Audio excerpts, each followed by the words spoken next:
గ్రంథం తులసీదళం టు బ్రహ్మర్షి పత్రిజీ. పార్ట్ 3. ఆదిశంకరులు. ఆదిశంకరులు ఆ పేరు ఉచ్చరిస్తేనే తనువు, మనస్సు, బుద్ధి, ఆత్మ అన్నీ పులకరిస్తాయి.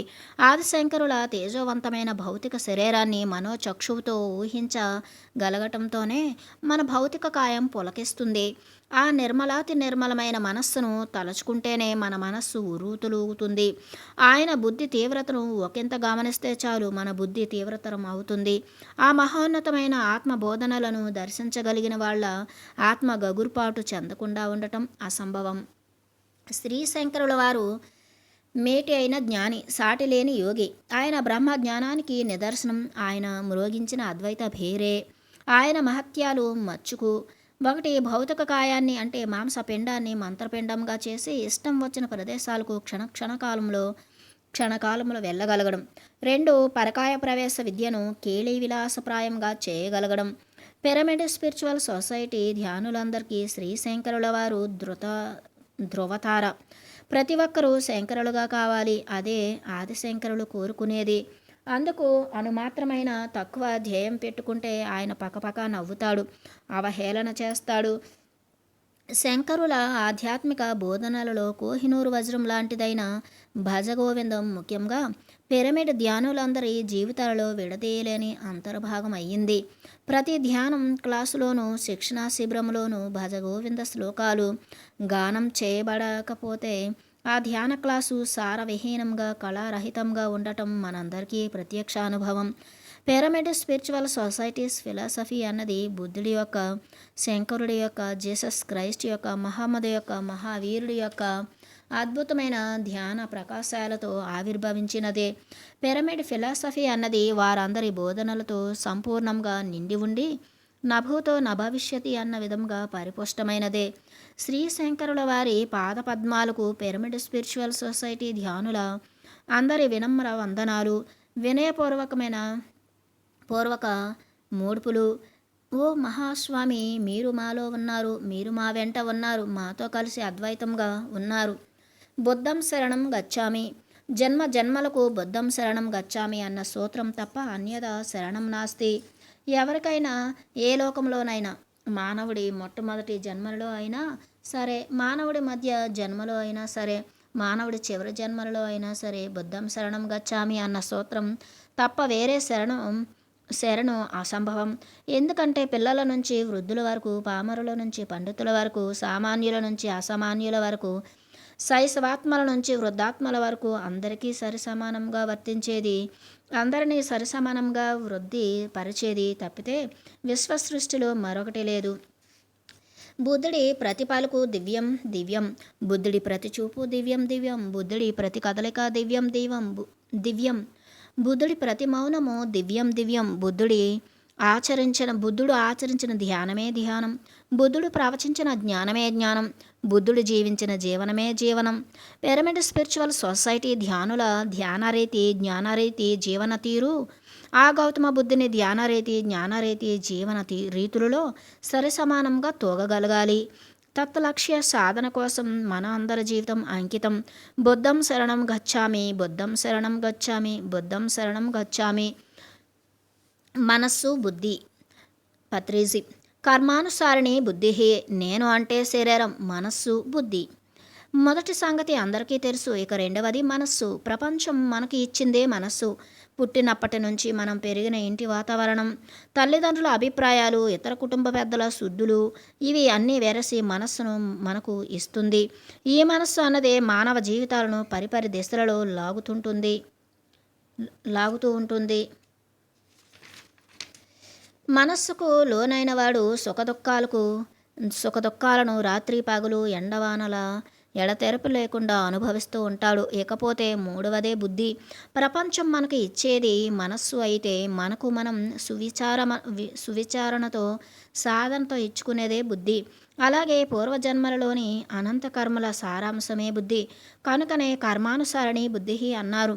ప్రపంచ రీతులను, ఆధ్యాత్మిక సత్యాలను గమనించి అశుభ కర్మలను వదిలిపెట్టేసి శుభకర్మలనే చేపడితే క్రమక్రమంగా మనకు ఆ మూడవది అదే బుద్ధి సంప్రాప్తిస్తుంది. సత్య ప్రతిరూపమే బుద్ధి.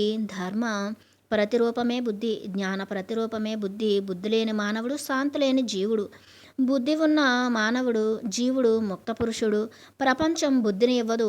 గురువు బుద్ధి ఉన్నవాడే కానీ ఇతరులకు బుద్ధిని ఇవ్వజాలడు. నిత్య జాగరూకతతో కూడిన మన శుభకర్మలే మనకు బుద్ధిని ప్రసాదిస్తాయి.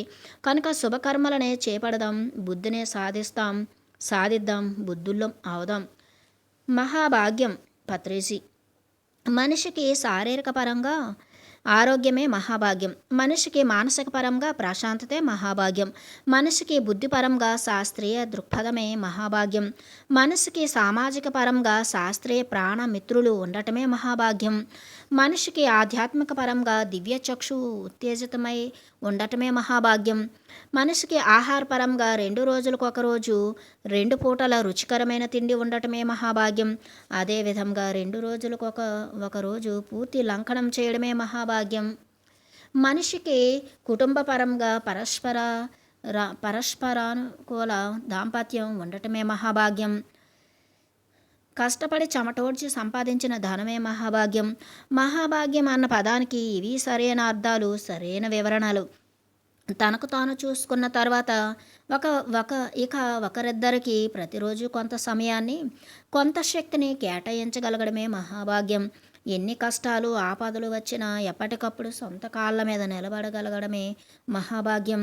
ఇంటి ఆవరణలో రకరకాల మొక్కలను చెట్లను పెంచగలగడమే మహాభాగ్యం. రకరకాల పక్షులను జంతువులను పోషిస్తూ వాటిని సదా సంరక్షిస్తూ ఉండగలగడమే మహాభాగ్యం. చుట్టుప్రక్కల ఉన్న వాతావరణాన్ని కాలుష్యం చేయకుండా ఉంచగలగడమే మహాభాగ్యం. మహాభాగ్యం అన్న పదానికి ఇవే సరైన అర్థాలు, సరైన వివరణలు. రోజంతా కష్టపడిన తరువాత కొన్ని గంటలైనా సుఖంగా నిద్రపోగలగడమే మహాభాగ్యం. ప్రతిరోజు ఒక కొత్త విద్యను, ఒక కొత్త కళను ఒకంతైనా అభ్యసించగలగడమే మహాభాగ్యం. వీలైనంత ఎక్కువ సమయంలో ప్రతిరోజు చక్కటి సునాదమైన సంగీతాన్ని వినగలగడమే మహాభాగ్యం. చక్కటి సంగీతానికి మైమరచి అప్పుడప్పుడు నృత్యం చేయగలగడమే మహాభాగ్యం. రోజుకో ఆట అందరితో కలిసి ఆడగలగడమే మహాభాగ్యం. మహానుభావుల పుస్తకాలు చదవడమే మహాభాగ్యం. రోజుకో గంట సజ్జనులతో గోష్ఠి చెయ్యడమే మహాభాగ్యం. రోజుకో గంట సేపు మౌనంగా ఉండటమే మహాభాగ్యం. నేర్చుకున్న విద్యలను, కళలను ఇతరులకు నేర్పించటమే మహాభాగ్యం. మహాభాగ్యం అన్న పదానికి ఇవి సరైన అర్థాలు, ఇవి సరైన వివరణలు. ఏ మనిషితోనైనా కళ్ళు పెట్టి సూటిగా చూడగలగటమే మహాభాగ్యం. ఇంటిని పరిశుభ్రంగా ఉంచుకోగలగడమే మహాభాగ్యం. ధరించిన దేహాన్ని ప్రతిరోజు నిగనిగలాడుతూ ఉంచుకోగలగడమే మహాభాగ్యం. ప్రతి సూర్యోదయాన్ని, ప్రతి సూర్యాస్తమయాన్ని ప్రశాంతంగా తిలకించగలగటమే మహాభాగ్యం. పౌర్ణమి రాత్రుల్లో ఆ యొక్క అద్భుత సౌందర్యాన్ని, ప్రశాంతతను ఏకాంతంగాను మరియు సామూహికంగాను అనుభవించగలగడమే మహాభాగ్యం. నదీ స్నానాలు, సముద్ర స్నానాలు వీలైనప్పుడల్లా చేయగలగడమే మహాభాగ్యం. నడి రాత్రుల్లో నగర వీధుల్లో నిశ్శబ్ద స్థితుల్లో నిర్భయంగా సంచారం చేయగలగడమే మహాభాగ్యం. చిన్నపిల్లలతో అన్నీ మరచిపోయి కీరెంతలు కొట్టడమే మహాభాగ్యం. ఎప్పుడు వీలైతే అప్పుడు ఎక్కడ పడితే అక్కడ కళ్ళు మూసుకుని శ్వాస మీద ధ్యాస పెట్టడమే మహాభాగ్యం. మహాభాగ్యం అన్న పదానికి ఇవి సరైన అర్థాలు, ఇవి సరైన వివరణలు. దర్పః దర్పదః. విష్ణు సహస్రనామం అన్నది ఓ మహత్తర గ్రంథం. భీష్మ పితామహుడు తన తుది ఘడియల్లో ధర్మనందుడిని ఇచ్చిన జ్ఞాన సందేశం. నందనుడికి ఇచ్చిన జ్ఞాన సందేశం. విష్ణు సహస్రనామంలోని 1000 నామాల్లో 2 అద్భుత నామాలు. దర్పదః అంటే దర్పాన్ని హరించేది, దర్పదః అంటే దర్పాన్ని ఇచ్చేది. విష్ణు సహస్రనామంలోని ప్రతి నామం కూడాను విష్ణు గుణాన్ని, విష్ణు తత్వాన్ని విశదీకరిస్తుంది, విపులీకరిస్తుంది. విష్ణువు అంటే సర్వత్రా వ్యాపించి ఉన్నవాడు అని అర్థం. ఆత్మే సర్వత్రా వ్యాపించి ఉన్న వస్తువు. ప్రతి ఆత్మజ్ఞాని ఓ విష్ణువు. అదేవిధంగా ప్రతి ఆత్మజ్ఞాని కూడా ఓ 1000 పడగల పాము. సహస్ర ఫణిసాయి, సహస్రదళ కమలాన్ని సంతరించుకున్నవాడు. ఇక్కడ సహస్ర అంటే 1000 అని కాదు, అనంతమని అర్థం. మనం మాట వరుసకు 150, 190 పనులున్నాయి అన్నప్పుడు సరిగ్గా 190 పనులు అని కాదు అర్థం.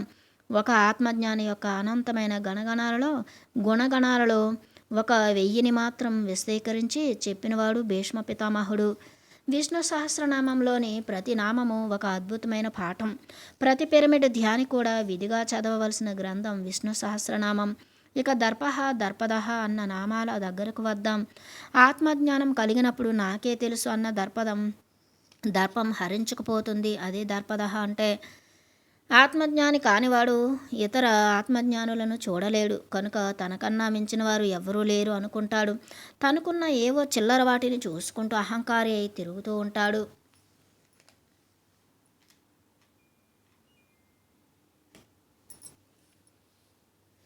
పగలు ఏ నక్షత్రాలు కనబడకపోయినా రాత్రి కాగానే నక్షత్రాలన్నీ దేదీప్యమానంగా వెలిగిపోతూ కనబడినట్లు ఒక అజ్ఞాని ఆత్మజ్ఞానిగా కాగానే మిగిలిన ఆత్మజ్ఞానులు అందరూ కళ్ళకు మిరుమిట్లు గొలుపుతూ దర్శనమిస్తారు. అప్పుడు నాకు ఇంతవరకు ఏమీ తెలియదు, ఇంకా నిజంగా తెలియవలసింది అనంతంగా ఉంది అని తెలుసుకుంటాడు. అంతవరకు అర్ధకారి అయిన అనర్ధకారి అయిన అతని మిడిమిడి జ్ఞానం ఒక్క దెబ్బతో మొత్తం హరించుకుపోతుంది. ఇదే దర్పహ అంటే. కానీ వెంటనే దర్పదహ అని కూడా భీష్మాచార్యుల వారు సెలవిచ్చారు. అంటే దర్పాన్నిచ్చేది అని. ఆత్మజ్ఞాని అయిన వాడికి వెంటనే ఒక విధమైన ఆత్మబలం చేకూరి నేను సాధించాను, నేను తెలుసుకున్నాను, నేను కూడా తెలుసుకున్నాను అన్న సత్యాన్ని సంతోషంగా, సగర్వంగా, వినయంగా ప్రకటిస్తాడు. ఆత్మజ్ఞానం లేని వాడికి ఆత్మజ్ఞానికి ఉండే ఆత్మబలం అహంకారంలా కనబడుతుంది. కానీ అది అహంకారం కాదు. ఇది దర్పదహ అన్న నామానికి ఉన్న అర్థం. పిరమిడ్ మాస్టర్లు ఎవ్వరికీ గర్వం లేదు, గర్వం ఉంది. అది పరిస్థితి. వెధవది భీష్మాచార్యుడు చెప్తే గాని మన సంగతి మనకు అర్థం కావటం లేదు. ఈ 2 పదాలు ఓ ఉదాహరణకు ఇవ్వటం జరిగింది. మిగతా గ్రంథం అంతా ప్రతి ఒక్కరూ అధ్యయనం చేయాలి. పిరమిడ్ స్పిరిచువల్ సొసైటీ మాస్టర్లందరికీ హ్యాట్స్ ఆఫ్. ఆధ్యాత్మిక శాస్త్రవేత్త అని బీసెంట్ 19వ శతాబ్ద అంతంలో 20వ శతాబ్దం ప్రారంభంలో ఈ భూమి మీద జన్మించిన దివ్యమూర్తులలో అని బీసెంట్ అత్యంత ప్రముఖురాలు. ఈ భూమి మీద ప్రజలు ప్రేమ మరి పుణ్యభావంతో ఎల్లప్పుడూ గుర్తుంచుకునే విధంగా అనేక సంవత్సరాలు ఆమె థియోసాఫికల్ సొసైటీ అధ్యక్షురాలుగా అద్భుతంగా పనిచేశారు అని బీసెంట్. ఆమె పాశ్చాత్య దేశీయురాలైన భారతీయ భావాలను, భారతీయ సిద్ధాంతాలను పూర్తిగా ఆకలింపు చేసుకున్నారు. పరిపూర్ణ ఆధ్యాత్మిక శాస్త్రవేత్త అయి కూడా రాజకీయ పూజా సేవ పట్ల ఎలాంటి విముఖత చూపలేదు. ఆమె 1 సంవత్సరం పాటు ఇండియన్ నేషనల్ కాంగ్రెస్ అధ్యక్షురాలుగా పనిచేశారు. ప్రతి పిరమిడ్ మాస్టర్ ఆమె జీవిత చరిత్రను, ఆమె వ్రాసిన అద్భుత రచనలను తప్పకుండా చదివి తీరాలి. ఆధ్యాత్మికత అంటేనే అని బీసెంట్. ఆమె మాంసంలో, రక్తంలో, కండలలో, ఎముకలలో ఆధ్యాత్మిక శాస్త్రం అణువణువున రూపుదిద్దుకుంది. అనిబిసెంట్గా తయారవ్వాలని ప్రతి పిరమిడ్ మాస్టర్ కళ్ళ కనాలి. ఓ మేడం, అనిబిసెంట్గా జీవించిన ఓ దివ్య జీవితానికి సహస్రకోటి వందనాలు. మేము కూడా మీ జెండానే పట్టుకున్న వాళ్ళం, మీ జ్ఞాన పదాన్నే కొనసాగిస్తున్న వాళ్ళం. పైలోకాల్లో మిమ్మల్ని కలుసుకుని మితిమీరి ఆనందానికి 1000 కళ్ళతో ఎదురు చూస్తున్నాం. పైలోకాల్లో మిమ్మల్ని కలుసుకుని మితిమీరి ఆనందించడానికి 1000 కళ్ళతో ఎదురు చూస్తున్నాం. అంతవరకు మేము కొనసాగిస్తాం ఈ నిరంతర జ్ఞానయజ్ఞం. ఉత్తిష్ట కౌంతేయ యుద్ధాయ కృతనిశ్చయః. భగవద్గీత ఓ గొప్ప జ్ఞాన భాండాగారం. అందులో లేనిది మరో చోట లేదు. మనం ఎలాంటి పరిస్థితుల్లో ఉన్న అనుకూలమైన జ్ఞాన విశేషం భగవద్గీతలో దొరికే తీరుతుంది. యుద్ధ సమయం ఏతించినప్పుడు కృతనిశ్చయంతో యుద్ధం చెయ్యి అన్నాడు కృష్ణుడు. యుద్ధానికి ఎప్పుడు సుదూరంగా ఉండాలి. మానవులకు కావలసినది యుద్ధం కాదు, శాంతి. మానవులకు కావలసినవి కత్తుల పోటీలు కావు, ఆటల పోటీలు. మానవులకు కావలసినవి రణరంగాలు కావు, క్రీడారంగాలు, నాటక రంగాలు. కానీ ఇంకా యుద్ధం అనివార్యమైనప్పుడు, ఇంకా వేరే గత్యంతరం ఏదీ లేనప్పుడు శాంతి మాటలతో, వేదాంతపు చర్యలతో యుద్ధానికి వెన్ను చూపడం అనేది మూర్ఖుల లక్షణం. సకల రాయబారులు, సకల దాన భేదోపాయాలు నిష్ఫలమైపోయినప్పుడు ఇంకా ముఖాముఖి ఘర్షణే శరణ్యం. తాడో పేడో తేల్చుకోవడమే విధి, యుద్ధమే తక్షణ కర్తవ్యం. ప్రపంచంలోని ఆధ్యాత్మిక మానవాళి అంతా ఇక విసిగిపోయింది. రోత అయిన పాతను మట్టు పెట్టడానికి ధ్యాన సమాధానాలు తయారు చేస్తోంది. ధ్యాన యుగానికి నూతన హారతిని ఇస్తోంది. పిరమిడ్ పార్టీ జ్ఞాన శంఖారాన్ని పూరిస్తోంది. ధ్యాన గర్జనలను చేస్తోంది. ఇంక రాయబారాలు పనికిరావు, బేరసారాలు నిన్నటి మాట. ఇంక ప్రపంచాధిపత్యం కేవలం ఆత్మజ్ఞానులదే. దేహభ్రాంతి ఉన్న మూర్ఖ జ్ఞానుల క్రింద ఆత్మజ్ఞాన పరాయణులు ఇంక పనిచేయరు. అరిషడ్ వర్గాలకు లోనైన అల్పాత్ములకు, ఇంకా అరిషడ్ వర్గాలను జయించిన మహాత్ములు సలాంలు కొట్టరు. రాజరికం నుంచి, గద్దెలపై నుంచి అల్పాత్ములు, హీన చరిత్రలు, ఆత్మజ్ఞాన రహితులు ఇంకా చకచకా దిగిపోవలసిందే. మిద్దెలున్న వారిది ఇంకా గద్దె కాదు, మధ్యలో వాయిందే వారిది గద్దె కాదు. అక్షరం మొక్కలేని ముద్దు శుద్ధలమే గద్దె, అంతకన్నా కాదు. గుహ్య విద్యను సాధించిన వాళ్ళకే గద్దె, గురువులైన వాళ్ళకే గద్దె, ధ్యాన పరాయణులైన వాళ్ళకే గద్దె, జ్ఞాన సోక్రటీసులకే గద్దె, శ్రీరామచంద్రుడిని లాంటి వారికే గద్దె. ప్రప్రథమంగా మన ప్రపంచం చరిత్రలో ఒక అపూర్వ సంఘటన ఈ 1999 సంవత్సరంలో ఈ ఆంధ్ర రాష్ట్రంలో జరగబోతోంది కాదు, జరగాలి అన్నది మన బంగారు కళ. ఆ బంగారు కళ 16 అణాల వాస్తవం కావాలి అంటే ఉత్తిష్ట కౌంతేయ యుద్ధాయ కృతనిశ్చయః. ధ్యానులందరూ ఇంకా లేవాలి. రామరాజ్య స్థాపన అనే యుద్ధానికి సంసిద్ధులు కావాలి. యుద్ధం విజయం సాధించాలి. రామరాజ్యం స్థాపించాలి. ఈ యుద్ధంలో చనిపోతే వీరస్వర్గం, విజయులమైతే ఈ భూమండలమంతా మనదే. శివుడు ఇద్దరు పిల్లలు. శివుడు అంటే ఆనందమయుడు. ఎప్పుడు ఆనందంగా ఉండేవాడే శివుడు. ఇద్దరు పిల్లలు ఉంటేనే ఎప్పుడు ఆనందంగా ఉండేది. ఒక పెళ్ళాం సరిపోదు. మొదటి పెళ్ళాం ప్రాపంచికం అయితే రెండవ పెళ్ళాం ఆధ్యాత్మికం. మొదటి పెళ్ళాం పార్వతి అయితే రెండవ పెళ్ళాం ఆకాశగంగ. ఆకాశగంగ అంటే కాస్మిక్ ఎనర్జీ. ఈ రెండింటిని ఎప్పుడు ఉపయోగించుకుంటేనే ఎప్పుడు ఆనందం. అలా చేసేవాడే శివుడు. కేవలం భౌతికత మీద కానీ, కేవలం ఆధ్యాత్మికత మీద కానీ ఆధారపడి ఉండే వాళ్లకు ఆనందం ఉండేదే 50% మాత్రమే. మనిషి 100% జీవించాలి. పగలు ప్రాపంచికం ఉండాలి, రాత్రి ఆధ్యాత్మికం ఉండాలి. పగలు ఫిజికల్ బాడీని ఉపయోగించాలి, రాత్రి ఆస్ట్రల్ బాడీని ఉపయోగించాలి. సంసారమే నిర్వాణం అన్నాడు కదా మహామేధావి నాగార్జునుడు. సంసారం అంటే కేవలం భౌతికత్వమే కాదు, ఆధ్యాత్మికం కూడా అన్నది ఆయన ఆంతర్యం. ఇద్దరు పిల్లలతో చక్కగా సంసారం చేస్తేనే నిర్వాణం. సంసారమే నిర్వాణం, సంసారమే నిర్వాణం, సంసారమే నిర్వాణం. అన్నపూర్ణ, ధ్యానపూర్ణ. ఆంధ్ర రాష్ట్రం భారతదేశానికి అన్నపూర్ణ. మన రాష్ట్రంలోనే ప్రత్యేకమైన అన్నపూర్ణ ప్రాంతాలు కృష్ణా, గోదావరి డెల్టాలు. అందులోనూ డెల్టా అంటేనే ప్రధానంగా గుర్తు వచ్చేది తెనాలి. ఎప్పుడూ కలకలలాడే ప్రాంతం. సమృద్ధిగా పంటలు పండించుకుని పుష్టిగా తిని కంటి నిండా నిద్రపోయే ప్రజలు. పాపం ఇదే జీవితం అనుకుంటున్నారు. అయితే అన్నీ ఉన్నా ఏదో అసంతృప్తి, ఏదో వెలితిని బహిరంగంగా ప్రకటించకపోయినా లోపల శూన్యతను అనుభవిస్తూనే ఉంటారు. ఒక్కో రోజు నిద్ర వస్తుంది, ఒక్కో రోజు రాదు. ఒక్కో రోజు సంతోషం ఉప్పెనలా పొంగుతుంది, ఒక్కో రోజు దుఃఖం వరదలా వస్తుంది. కడుపు నిండా ఉన్న గుండె మాత్రం ఖాళీయే. భక్తి మార్గం ఉంది కానీ ముక్తి మార్గం లేదు. మాదే ముక్తి మార్గం, మాదే ముక్తి మార్గం. అన్ని రకాలుగా వివిధ మతాల ప్రబుద్ధుల ప్రలోభాలకు లోబడి ఎన్ని పూజలు చేసినా, ఎన్ని వ్రతాలు ఆచరించినా, ఎన్ని నోములు నోచినా, యజ్ఞయాగాదులు, ప్రదక్షిణలు, జపాలు ఎన్నింటిని చేసినా ఫలితం మాత్రం మృగ్యం. జీవితంలో ఏది పుష్పించలేదు. ఒక్కటి మాత్రం జరుగుతోంది, జేబులు మాత్రం ఖాళీ అవుతున్నాయి.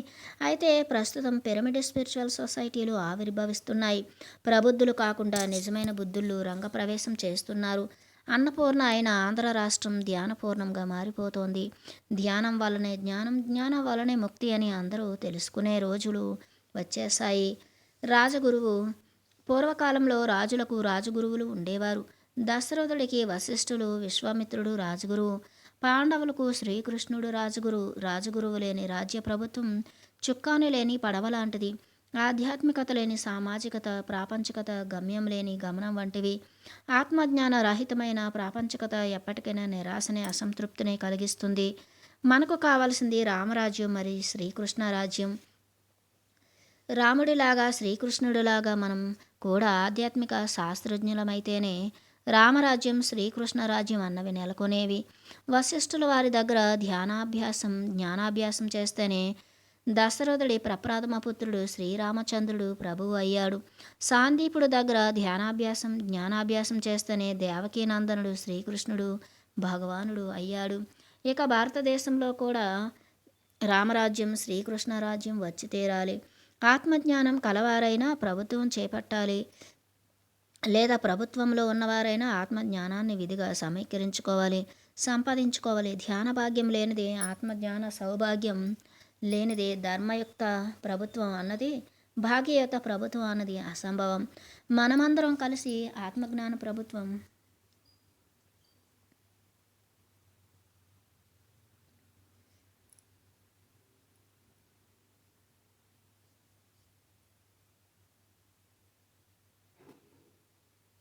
అన్నది మనమందరం కలిసి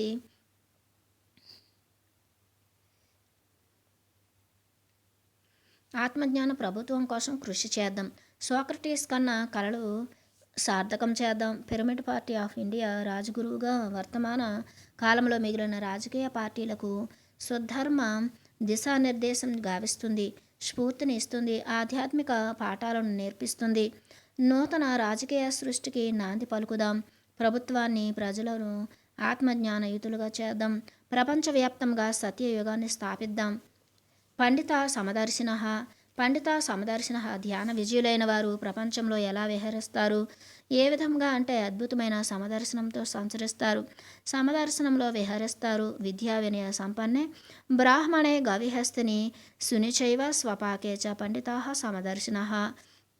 అంటే ఒక బ్రాహ్మణుడు అంటే ఒక బ్రహ్మజ్ఞాని, అందులోనూ విద్యా వినయ సంపన్నుడైన వాడు ప్రపంచంలో అన్ని రకాల మనుషులను సమభావంతో చూస్తాడు. వారు ఎంతటి సాధువులైనా, ఎంతటి క్రూరులైనా, ఎంతటి జ్ఞానులనైనా, ఎంతటి మూర్ఖులనైనా. పై శ్లోకంలో హస్తిని, గోవు అన్న పదాలు సాధుత్వానికి, జ్ఞానత్వానికి ప్రతీకలు. అట్లాగే సుని, స్వపాకే అన్న పదాలు అల్పత్వానికి, మృగత్వానికి ప్రతీకలు. పిరమిడ్ స్పిరిచువల్ సొసైటీ మాస్టర్లు పూర్ణ ధ్యాన విజయులు, సంపూర్ణ జ్ఞాన సంపన్నులు కనుకనే వారందరూ సర్వత్రా సమదర్శనంతో సంచరించేవారు, సర్వవేళల్లో సమదర్శనంలో విహరించేవారు. ప్రతి మనిషి యొక్క అంతిమ ధ్యేయం సమదర్శనత్వాన్ని సాధించటం అన్న సందేశాన్ని మనకు శ్రీకృష్ణ పరమాత్ముడు అందించాడు. ఈ సనాతన సందేశాన్ని సనూతనంగా మనం మన వంతుగా అందరికీ ఇద్దాం. ఆనాపానసతి. మనిషి తనను తాను మరిచిపోయాడు, మనిషి తనను తాను పోగొట్టుకున్నాడు, మనిషి తనకు తాను శూన్యమైపోయాడు. ఫలితం దుఃఖం, పర్యవసానం అర్ధరహితమై జీవితం. ఇది సగటు మానవుని తీరు ప్రపంచమంతటా. ఇదే తీరు ప్రతి జిల్లాలోనూ, ప్రతి గ్రామంలోనూ, ప్రతి కుటుంబంలోనూ, ఇలాగే అన్ని ప్రాంతాల్లోనూ, అన్ని రాష్ట్రాల్లోనూ. అయితే ఇప్పుడు పిరమిడ్ స్పిరిచువల్ సొసైటీస్ వచ్చాయి, ఆంధ్ర రాష్ట్రం అంతటా వచ్చాయి, ఇతర రాష్ట్రాల్లోనూ, ఇతర దేశాలలోనూ వెలుస్తున్నాయి. ఇప్పుడు ఎవరిని వారు గుర్తు తెచ్చుకోవచ్చు, ఎవరికి వారు స్వస్థతను రాబట్టుకోవచ్చు. ఎలా అంటే ఆనాపానసతి ద్వారా. అంతే అంతే అంతే. పిరమిడ్ స్పిరిచువల్ సొసైటీస్ యొక్క ధ్యానుల మూల ఆధ్యాత్మిక సిద్ధాంతం ఆనాపానసతి ధ్యాన అభ్యాసం. ప్రజలందరినీ ధ్యానులుగా, యోగ్యులుగా, ఋషులుగా తీర్చిదిద్దడానికి కంకణం కట్టుకున్నాయి పిరమిడ్ స్పిరిచువల్ సొసైటీస్. ఆనాపానసతి ధ్యానాభ్యాసం చేయండి, అందరి చేత చేయించండి. జ్ఞాన ప్రచార యజ్ఞాలలో భాగస్వాములు కండి. ధ్యాన భాగ్యాన్ని పొందండి. ఆత్మజ్ఞాన సామ్రాజ్యాన్ని ఏలండి. వాయుపుత్రులు కండి, రామమిత్రులు కండి. నిర్ణయాలు. ఎవరి దగ్గరకు వెళ్ళినా ఒకటే జవాబు, రేపు చూద్దాం, రేపు చేద్దాం. అది ఎంతోసేపు ఆలోచించి ఇప్పుడు వచ్చే జవాబు. అధములు బ్రతుకులు ఎప్పుడు అంతే. రేపు అనేవాడు అధముడు, ఇవాళ అనేవాడు మధ్యముడు, ఇప్పుడే అనేవాడు ఉత్తముడు. రేపు చూద్దామని చెప్పడానికి ఆలోచించనక్కర్లేదు, ఇప్పుడు ఎలా చేద్దామని ఆలోచించాలి, తెలుసుకోవడానికి ఆలోచించాలి. మనిషి అంటేనే నిర్ణయాలు తీసుకొని మనిషి ఒక యంత్రం మాత్రమే. నిర్ణయాలు ఎప్పుడు వర్తమానంలోనే తీసుకోబడతాయి. నిర్ణయాలు తీసుకోవడానికి ఆలోచించడానికి ఇష్టపడని వాడే రేపు అంటాడు. తన ప్రగతి మీద తనకు ఇష్టం లేనివాడే రేపు అంటాడు. నిర్ణయాలను ఎప్పటికప్పుడు వాయిదా వేయడాన్ని తమోగుణం అంటాం. సరైన ఆలోచన లేకుండా తొందరపడి నిర్ణయాలు తీసుకోవడాన్ని రజోగుణం అంటాం. సశాస్త్రీయంగా ఆలోచిస్తూ నిర్ణయాలను సావధానంగా తీసుకోవడాన్ని సత్వగుణం అంటాం. సద్ధర్మ నిర్ణయాలు తీసుకుని జీవితంలో ఇక ఏమాత్రం చింతించిన వాడిని నిర్గుణుడు అంటాం. మనిషి తనను తాను తెలుసుకోవడం అంటే తన నిర్ణయాల తీరును గ్రహించడం. తమోగుణిగా కానీ ఉంటే వెంటనే రజోగుణిగా మారాలి. రజోగుణిగా ఉంటే వెంటనే సాత్వికుడిగా మారాలి. ఆ తర్వాత నిర్గుణుడిగా పరిణితి చెందాలి. ఎప్పటికప్పుడు నిర్ణయాలు ఖచ్చితంగా సశాస్త్రీయంగా ఉండాలి. మనోశక్తి. భూమి మీద నడయాడే బీజ సదృశ్యమైన దేవుడే ఈ మానవుడు.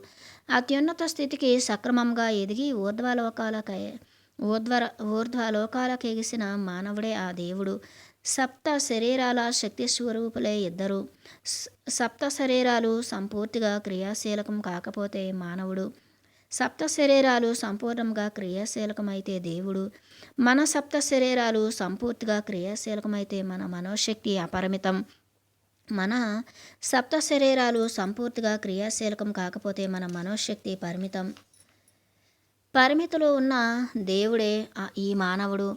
పరిమితులు లేని మానవుడే ఈ దేవుడు. మనపై మనం విధించుకున్న పరిమితుల నుంచి శాశ్వతంగా బయటపడదాం. కండరాలు, ఎముకలు, చర్మము, మెదడు వీటి కలయిక నేను అనుకుంటే అంతకు మించిన అజ్ఞానం ఏముంది? నేను అనే ఈ భౌతిక శరీరం కాదు, అత్యద్భుతమైన శక్తి స్వరూపుడిని, కాంతి పుంజాన్ని అనుకుంటే అంతకు మించిన సుజ్ఞానం ఏముంది? మన చైతన్యం నిత్యమైన ఆ విస్తృత సత్యంలో ఏకమైతే అన్నీ అవుతాయి అర్థం. అన్నీ అర్థం చేసుకోవడం అంటే మన మనోశక్తిని ఎన్నో రెట్లు పెంపొందించుకోవడం అన్నమాట. మనస్సు స్వచ్ఛంగా ఉంటే మన మనోశక్తి రూపొందించబడుతుంది. అనుభవైక ఆత్మజ్ఞానం అన్నదే స్వచ్ఛమైన ఆలోచనలను ఉద్భవింపచేస్తుంది. అందుకే మనం కార్యోన్ముఖులమవుదాం. ఉన్నతమైన మానవులుగా ఎదగడానికి, ఆత్మజ్ఞాన పరాయణులుగా తయారవడానికి, తద్వారా శక్తివంతమైన ఆలోచన తరంగాలుగా మనోశక్తి కాంతి పుంజాలుగా మారటానికి. అప్పుడు మనం భూమి మీద నడిచే దేవుళ్ళంగా అవుదాం. సేవ అనే తెలుగు పదం సా మరి ఏవ అనే రెండు సంస్కృత పదాలు కలయిక. సా అంటే అతడు లేక అది, ఏవ అంటే మాత్రమే. నేను అనేది లేకుండా చేసిందంతా సేవ. సేవ చేయడానికి ఉరుతులుగేవారు ముందుగా తమ రూపు మార్చుకోవాలి. తమను తాము జీరో చేసేసుకోవాలి. అహంకారం, మమకారం అన్నవి ఉన్నంతకాలము సేవ అన్నది అసంభవం. అహంకారం అంటే నేను అనే స్పృహ, మమకారం అంటే నాది అనే స్పృహ. ఈ రెండు స్పృహలు అంతరించినప్పుడే సేవ అన్నది అంకురిస్తుంది. ధ్యానం అనే జలదిలో శుద్ధమైన తరువాత, ఆత్మజ్ఞానం అనే అగ్నిలో ఆహుతైన తరువాత అప్పుడే సేవ అన్నది సాధ్యమవుతుంది. అంతవరకు మనం పరులకు చేసేది చేస్తామని అనుకునేది వారి నుంచి తిరిగి మనం రకరకాలైనవి రాబట్టుకోవటానికి ఏర్పాటు చేయబడ్డ వ్యాపార పెట్టుబడులే తప్ప అది సేవ కానేరదు. జీవితంతో వ్యాపారం ఉన్నంత వరకు ఆనందం ఉండదు. సుఖదుఖాల జాతర ఉంటుందే గాని సేవతోనే అసలైన సిసలైన ఆనందం, ఎడతెగని ఆనందం ప్రారంభమవుతుంది. అయితే జ్ఞానం వల్ల నేను నాది అన్నది అంకురిస్తాయి అని కాదు, అందరిలో భాగంగా మనం తయారవుతాం. ఇప్పుడు నలుగురిలో నేనొక్కడినే అన్న భావన ఉదయిస్తుంది. అప్పుడే జ్ఞాన సముపార్జన అంతరం. ఇతరుల పట్ల ఏ ఏ భావనలతో కార్యక్రమాలు చేస్తామో మన పట్ల సైతం అవే భావనలతో కార్యక్రమాలు జరుపుకుంటుంటాం. మన పట్ల మనం ఏ ఏ భావనలతో కార్యక్రమాలు జరుపుకుంటామో పరుల పట్ల కూడా అలాంటి భావనలతోనే కార్యక్రమాలు ఉంటాయన్నమాట. వెరసి అంతా ఏకో బ్రహ్మం అయిందన్నమాట. అంతా అద్వైతమైందన్నమాట. నేను నువ్వు అనే రెండు మాటలు లేవన్నమాట. రెండు పోయి ఒకటయ్యిందన్నమాట. ఇక మానవుడే మాధవుడు కాదు, సర్వప్రాణికోటి మాధవులే. సర్వప్రాణికోటి పట్ల సమాన ఆధార భావాన్ని ఉంచటమే. ఆ సరిసమాన ఆధార భావనలోనే సమస్త కార్యకలాపాలు న్యాయబద్ధంగా, పక్షపాత రహితంగా, సర్వశ్రేయోభిలాషిగా, ప్రజ్ఞాకరుణాల సమ్మేళనంతో జరుపుతూ ఉండటమే సేవా తత్పరత అనిపించుకుంటుంది. మానవుడి ప్రగతి పదంలో పరమ పద సోపానమే సేవ. ధ్యానయోగం అంటే జ్ఞానయోగం అన్నమాట. ఎందుకంటే ధ్యానం ద్వారానే జ్ఞానం లభిస్తుంది కనుక. ధ్యానం వినా జ్ఞానం లేదు కనుక. జ్ఞానం అంటే ఆత్మజ్ఞానం, జ్ఞానం అంటే బ్రహ్మజ్ఞానం, బ్రహ్మజ్ఞానం అంటే నేను శరీరాన్ని కాదు ఆత్మను అని. ధ్యానయోగమే జ్ఞానయుగానికి నాంది. ధ్యానయోగం ద్వారానే ఈ భూమండలంలో జ్ఞానయుగం స్థాపించబడుతుంది. అజ్ఞానం దుఃఖానికి మూలం. అజ్ఞానం అనారోగ్యానికి మూలం, అజ్ఞానం యుద్ధాలకు మూలం, అజ్ఞానం వృద్ధాప్యానికి మూలం, అజ్ఞానం అకాల మరణానికి మూలం. ధ్యానాన్ని స్థాపిద్దాం, అజ్ఞానాన్ని వదిద్దాం. బ్రహ్మ పదం త్వం ప్రవిశ విదిత్వ. ప్రకృతి అన్నది శాశ్వతాల అద్భుత కలయిక. ప్రకృతిలోని శాశ్వతత్వమే పురుషుడు, ప్రకృతిలోని అశాశ్వతత్వమే నామరూపాలు. సదా శాశ్వతమైన పదార్థమే ఆత్మ, శాశ్వతమైన పదార్థమే అనాత్మ, అశాశ్వతమైన పదార్థమే అనాత్మ. అనాత్మ అన్నది సూక్ష్మం కారణ ప్రకృతుల సమూహం, సూక్ష్మ కారణ ప్రకృతుల సమూహం. ముక్తి లభిస్తూనే కారణ శరీరం కూడా హొళక్కి. భౌతిక కాయంలో ఉన్నంతసేపు మరి చనిపోయిన తర్వాత ఈ రెండు పరిస్థితుల్లోనూ ఉండేది సూక్ష్మ శరీరం. అంతవరకు దాని అస్థికత. సూక్ష్మ శరీర మరణ సమయం ఆసన్నమవగానే సూక్ష్మ శరీరం హొలక్కి. ఇంకపోతే స్థూల శరీరంలో ఉన్న అవస్థలు గర్భంలో అండగా మొదలై పిండంగా రూపుమారి శిశువుగా అంతరించి బాల్యంలో ఎగరలాడి యవ్వనంలో మిరుమిట్లు గొలిపి ప్రౌఢత్వంలో నిలదొక్కుని వృద్ధాప్యంలో జారగిలబడి మరణ సమయంలో అంతమవుతుంది స్థూల శరీరం. ఇంకొంచెం సూక్ష్మంగా చూస్తే స్థూల శరీరం అన్నది కోటాను కోట్ల కణాల సముదాయం. అనుక్షణం కోటాను కోట్ల కణాలు ఒక ప్రక్కన పుడుతూ ఉంటాయి, మరొక ప్రక్కన మరణిస్తూ ఉంటాయి. ఇప్పుడున్న కణం మరొక మిల్లీ మైక్రో సెకనులు ఉండకపోవచ్చు. ఉన్నదంతా ఇప్పుడు నిరంతరంగా మారుతూ ఉండేదే. ప్రకృతిలో స్థిరత్వం చూడబోవడమే అజ్ఞానానికి చిహ్నం. ప్రకృతి యొక్క నిత్య నూతనత్వమే ప్రకృతి యొక్క శోభ, ప్రకృతి యొక్క రమణీయత, ప్రకృతి యొక్క ఆకర్షణ, ప్రకృతి యొక్క రసకందాయం. వెలుపల ఉన్న నామరూపాలే మహా అశాశ్వతమని పొరలుగా లోపలికి పోతున్న కొద్దీ సూక్ష్మం స్థూలం కన్నా ఒకంత ఎక్కువ శాశ్వతమని, కారణం సూక్ష్మం కన్నా మరీ ఎక్కువ శాశ్వతమని, అసలైన శాశ్వతమైన పదార్థం ఒక ఆత్మేనని గ్రహించడమే జ్ఞానం. ప్రకృతి అంతా మాయామయం, అంటే భూత భవిష్యత్ వర్తమాన కాలాల్లో అసమానంగా ఉండేది. ఆదిశంకరాచార్యులు అన్నారు, మాయామయ మీద మఖిలం భూత్వ బ్రహ్మపదం త్వం ప్రవిశవిదిత్వ. అంటే ఈ సర్వ ప్రకృతి అంతా కూడా మాయమైనది. ఈ విషయాన్ని సదా స్ఫురణలో ఉంచుకోవడమే బ్రహ్మపదంలో ప్రవేశించడం అంటే అని. పిరమిడ్ మాస్టర్స్కు ఈ విషయం చక్కగా తెలుసు. అందుకే ఏ మార్పుకు ఆశ్చర్యపడరు వారు. ప్రతిదీ ఒక పక్క నుంచి వస్తూ ఇంకొక పక్క నుంచి పోతుంది అని వారికి బాగా తెలుసు. పురుషుడు ఎప్పుడు ఏదేని ఒక ప్రకృతిలో నివసించేవాడే కనుక ప్రతి ప్రకృతి కొద్దిగానో లేక ఎక్కువగానో లేక పూర్తిగానో అశాశ్వతమే కనుక ఉన్న ప్రకృతిలో ఒక ప్రక్క ఎంత నిమగ్నులై ఉన్నా మరో ప్రక్క వస్తే రాని, ఉంటే ఉండని, పోతే పోని అన్న తత్వాన్ని పూర్తిగా వంట పట్టించుకున్నవారే పిరమిడ్ మాస్టర్స్.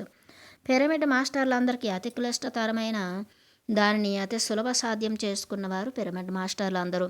పిరమిడ్ మాస్టర్లు అందరూ బ్రహ్మవేత్తలు అయిపోయారు. పిరమిడ్ మాస్టర్లు అందరూ బ్రహ్మ పదాన్ని అధిష్ఠించారు. కర్మ సిద్ధాంతం నిరంతరం సాధన యొక్క అత్యంత స్థితి సిద్ధత్వం. సృష్టిలో మొత్తానికి ఉన్నది కేవలం ఒకగానొక్క సిద్ధాంతమే. ఆ ఒకగానొక్క సిద్ధాంతమే కర్మ సిద్ధాంతం. చేసుకున్నవాడికి చేసుకున్నంత మహదేవ, చేసుకోని వాడికి చేసుకోనంత మహదేవ. యద్భావం తద్భవతి మహదేవ, యద్భావతి తద్భావం మహదేవ. మన భావనలే మన యుద్ధాలు అవుతాయి, మన భావనలే మన యథార్థాలు అవుతాయి. మన యథార్థాల నుంచే మళ్ళీ మన భావనలు ఉదయిస్తాయి. సంధ్యా వందనం. ప్రొద్దున్నే సూర్యోదయానికి వందనం, సాయంత్రం సూర్యోస్తమయానికి వందనం. అయితే సూర్యుడు ఉదయించడు, సూర్యుడు అస్తమించడు. ఉదయం సూర్యుడు కనపడని లోకాల నుంచి కనబడే లోకాలకు వస్తాడు. సాయంత్రం సూర్యుడు కనపడే లోకాల నుంచి కనిపించని లోకాలకు వెళతాడు. వాస్తవానికి సూర్యుడు కదలడు, కానీ భూమి కదులుతోంది, మనమే కదులుతున్నాం. ప్రొద్దున్నే భౌతిక సూర్యుడిని కానని లోకాల నుంచి సూర్యుడిని కనే లోకాలకు వస్తున్నాం.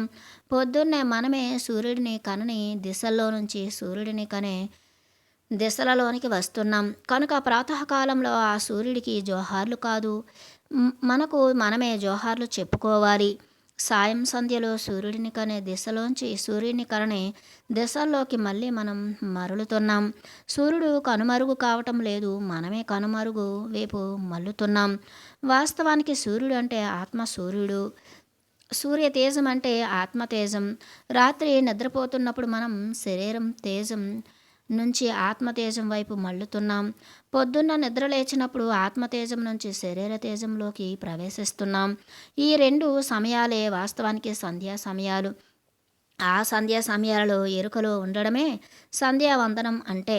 వేకువ సంధ్యా సమయంలో ధ్యానంలో ఉండటం మూలాన ఆత్మతేజం శరీర తేజంలో సజావుగా ప్రవేశిస్తుంది. అప్పుడు కేవలం దేహంగా కాకుండా దేహాత్మగా మనం విరాజిల్లుతాం. నిద్రపోయే సంధ్యా సమయంలో మనం ధ్యానం చేస్తూ నిద్రపోవటంతో ఆత్మతేజం అన్నది దేహ తేజం నుంచి సజావుగా నిష్క్రమిస్తుంది. ఆ స్థితిలో ధ్యానం అభ్యాసం చేస్తే చక్కటి సూక్ష్మ శరీర యానాలు జరుగుతాయి. ఆత్మలోకాలు సువిదితమవుతాయి, ప్రస్ఫుటమవుతాయి. నిద్రపోయేటప్పుడు శ్వాస మీద ధ్యాస, నిద్ర నుంచి లేచేటప్పుడు శ్వాస మీద ధ్యాస.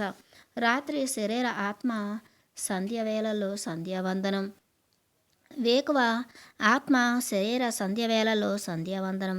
అనునిత్య సంధ్యావందనం ద్వారానే జీవితంలో జయం.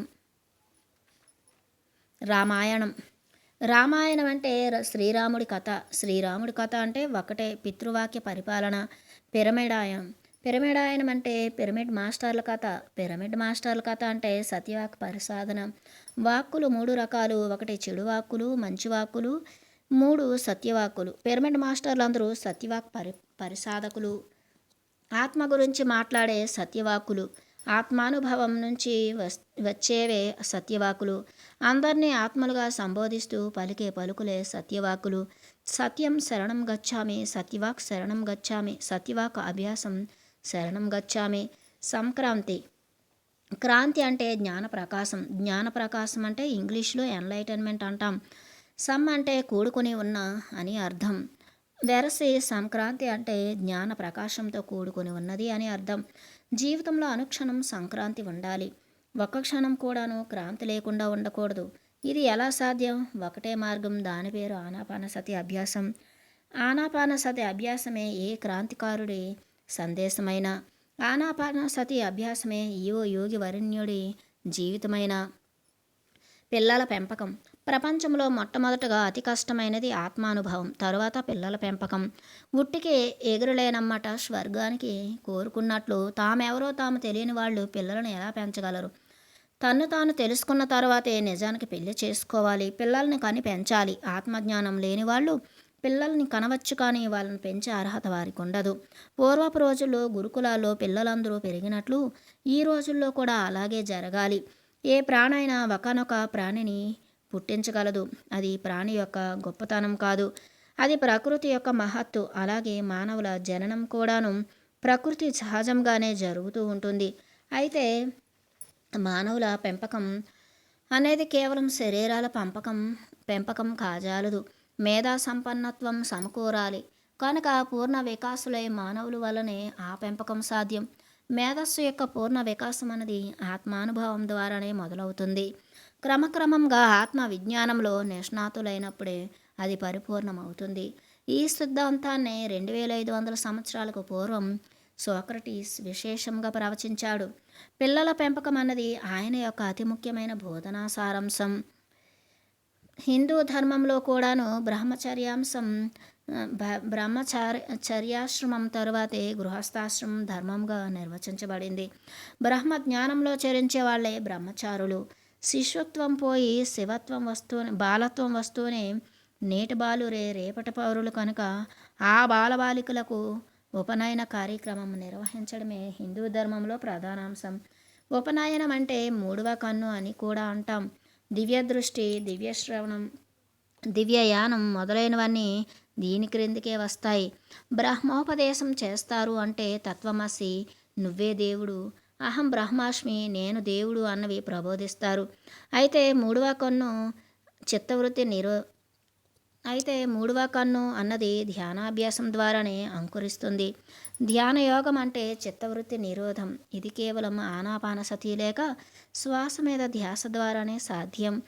శిశుత్వం పోయి బాలత్వం వస్తూనే బాలబాలికలందరూ ప్రప్రథమంగా బ్రహ్మోపదేశం చేసి ధ్యానాభ్యాస తీరుని వారి జీవితంలో ప్రవేశపెడతారు. బాలత్వం 5 సంవత్సరంలో ఉంటుంది. 7 సంవత్సరం వయస్సు తర్వాత బాలబాలికలు యువాస్థలో ప్రవేశిస్తారు. మరో 7 సంవత్సరాల్లో పూర్తిగా బ్రహ్మజ్ఞానులై విలసిల్లుతారు. బ్రహ్మచారిణులు అవుతారు. యువావస్థలో ప్రవేశిస్తూనే దేహ ప్రకృతి పరంగా నూతన సృష్టి కార్యక్రమానికి తగిన శక్తి సామర్థ్యాలు వస్తాయి కనుక గృహస్థాశ్రమానికి వెంటనే వెళ్ళవచ్చు. కానీ యువావస్థలో ముగిసే వరకు, అంటే బ్రహ్మజ్ఞానం పూర్తి కానంత వరకు గృహస్థాశ్రమంలో ప్రవేశించరాదు. యువత్వ ప్రారంభంలోనే బ్రహ్మోపదేశము, ఉపనయన కార్యక్రమాలు జరిగి బాల వయస్సులో పూర్తిగా ధ్యానాభ్యాసము, జ్ఞానాభ్యాసము జరిగి యవ్వన వయస్సులో ప్రవేశించే తరుణానికి పూర్తి బ్రహ్మచారిణులై దేహ దారుఢ్యంతో పాటు ఆత్మ దారుఢ్యం కూడా సంపూర్ణంగా కలిగి ఉంటారు. అలాంటి వారు వెంటనే గృహస్థాశ్రమం స్వీకరించి నూతన శిశువులను ప్రకృతి ఒడిలోంచి లాగి వారు శిశుత్వం ఉన్నప్పుడు వారి శరీరం పోషణ సక్రమంగా చూసుకుంటూ వారు కూడా యువ వయస్సులోకి రాగానే వారి ఆత్మోన్నతికి కూడా కారణభూతులవుతూ ఈ విధంగా సరి అయిన పిల్లల పెంపకం జరుగుతుంది. ఆత్మ విద్య ఉన్నవాళ్లే, ఆత్మానుభవం ఉన్నవాళ్లే అనేక లోక విద్యలను అతి సులభంగా వశం చేసుకోగలరు. నేర్చుకున్న లోక విద్యలను తమ ప్రౌఢ దశల్లో, తమ వృద్ధ దశల్లో లోక కళ్యాణ ప్రథమంగా వినియోగించగలరు. ఆత్మవిద్య లేని మూర్ఖులు తమ విద్యలను వినాశనం కోసమే వినియోగిస్తారు. ప్రపంచవ్యాప్తంగా గతంలో జరిగిన దౌర్జన్యాలు, దోపిడీలు, మారణ హోమాలు, మరి ప్రస్తుతం జరుగుతూ ఉన్న దౌర్జన్యాలు, దోపిడీలు, మారణ హోమాలు ఇవన్నీ కూడా పిల్లల పెంపకం సరిగ్గా లేనందుకే కదా.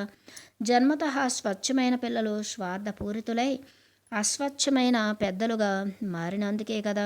ప్రకృతి ఒడిలోంచి వచ్చిన ప్రతి శిశువు స్వచ్ఛమైనదే, అత్యంత శుద్ధమైనదే. కానీ మూర్ఖపు తల్లిదండ్రుల చేతిలో, మూర్ఖపు సంఘం యొక్క అజ్ఞాన వాతావరణంలో పెరిగిన శిశువులు తమ తల్లిదండ్రులను పోలిన, తమ సంఘానికి పోలిన మూర్ఖుల్లానే తాము తయారవుతారు. యథా రాజా తథా ప్రజా కదా. సరైన పిల్లల పెంపకంలో ఉండే అంశాలు విశ్లేషించుకుందాం.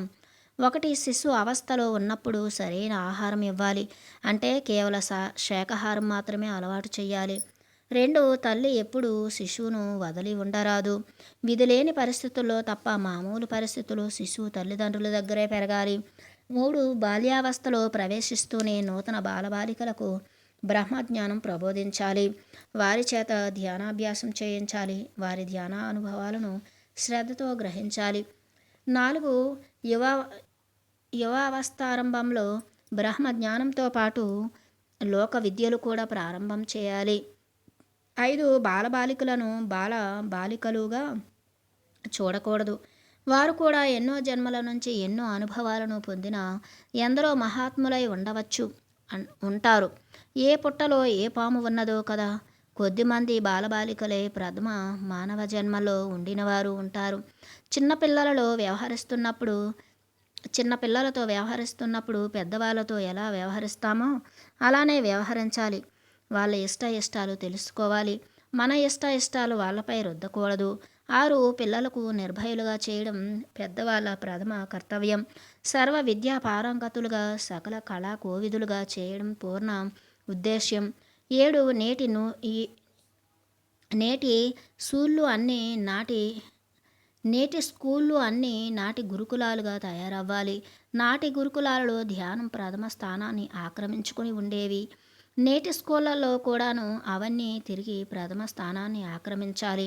8. పిల్లలు కోకొల్లలుగా ప్రశ్నలు వేస్తూ ఉంటారు. ప్రశ్నలకు సరైన సమాధానాలు తెలిస్తేనే ఇవ్వాలి. తమకు తెలియకపోతే తెలిసిన వాళ్ళ దగ్గరకు వాళ్ళను పంపించాలి. అంతేకాని వాళ్ళ జ్ఞాన పిపాస మీద నీళ్లు చల్లకూడదు. 9. పిల్లల్లో పోటీ తత్వంతో పాటు పోటీ లేని తత్వం కూడా సరిసమానంగా వృద్ధి చెందుతుంది. 10. పిల్లల్ని ఏకాంతంగా అప్పుడప్పుడు వదిలేయాలి. మానవ జీవితం లేక ఏ ప్రాణి జీవితమైనా ఎప్పుడు ఏకాంతమే కదా. రాబోయే ఏకత్వానికి చిన్నప్పుడే బీజం వేయాలి. 11 నిర్ణీత సమయాల్లో పిల్లలకు మౌనాన్ని నిర్దేశించాలి.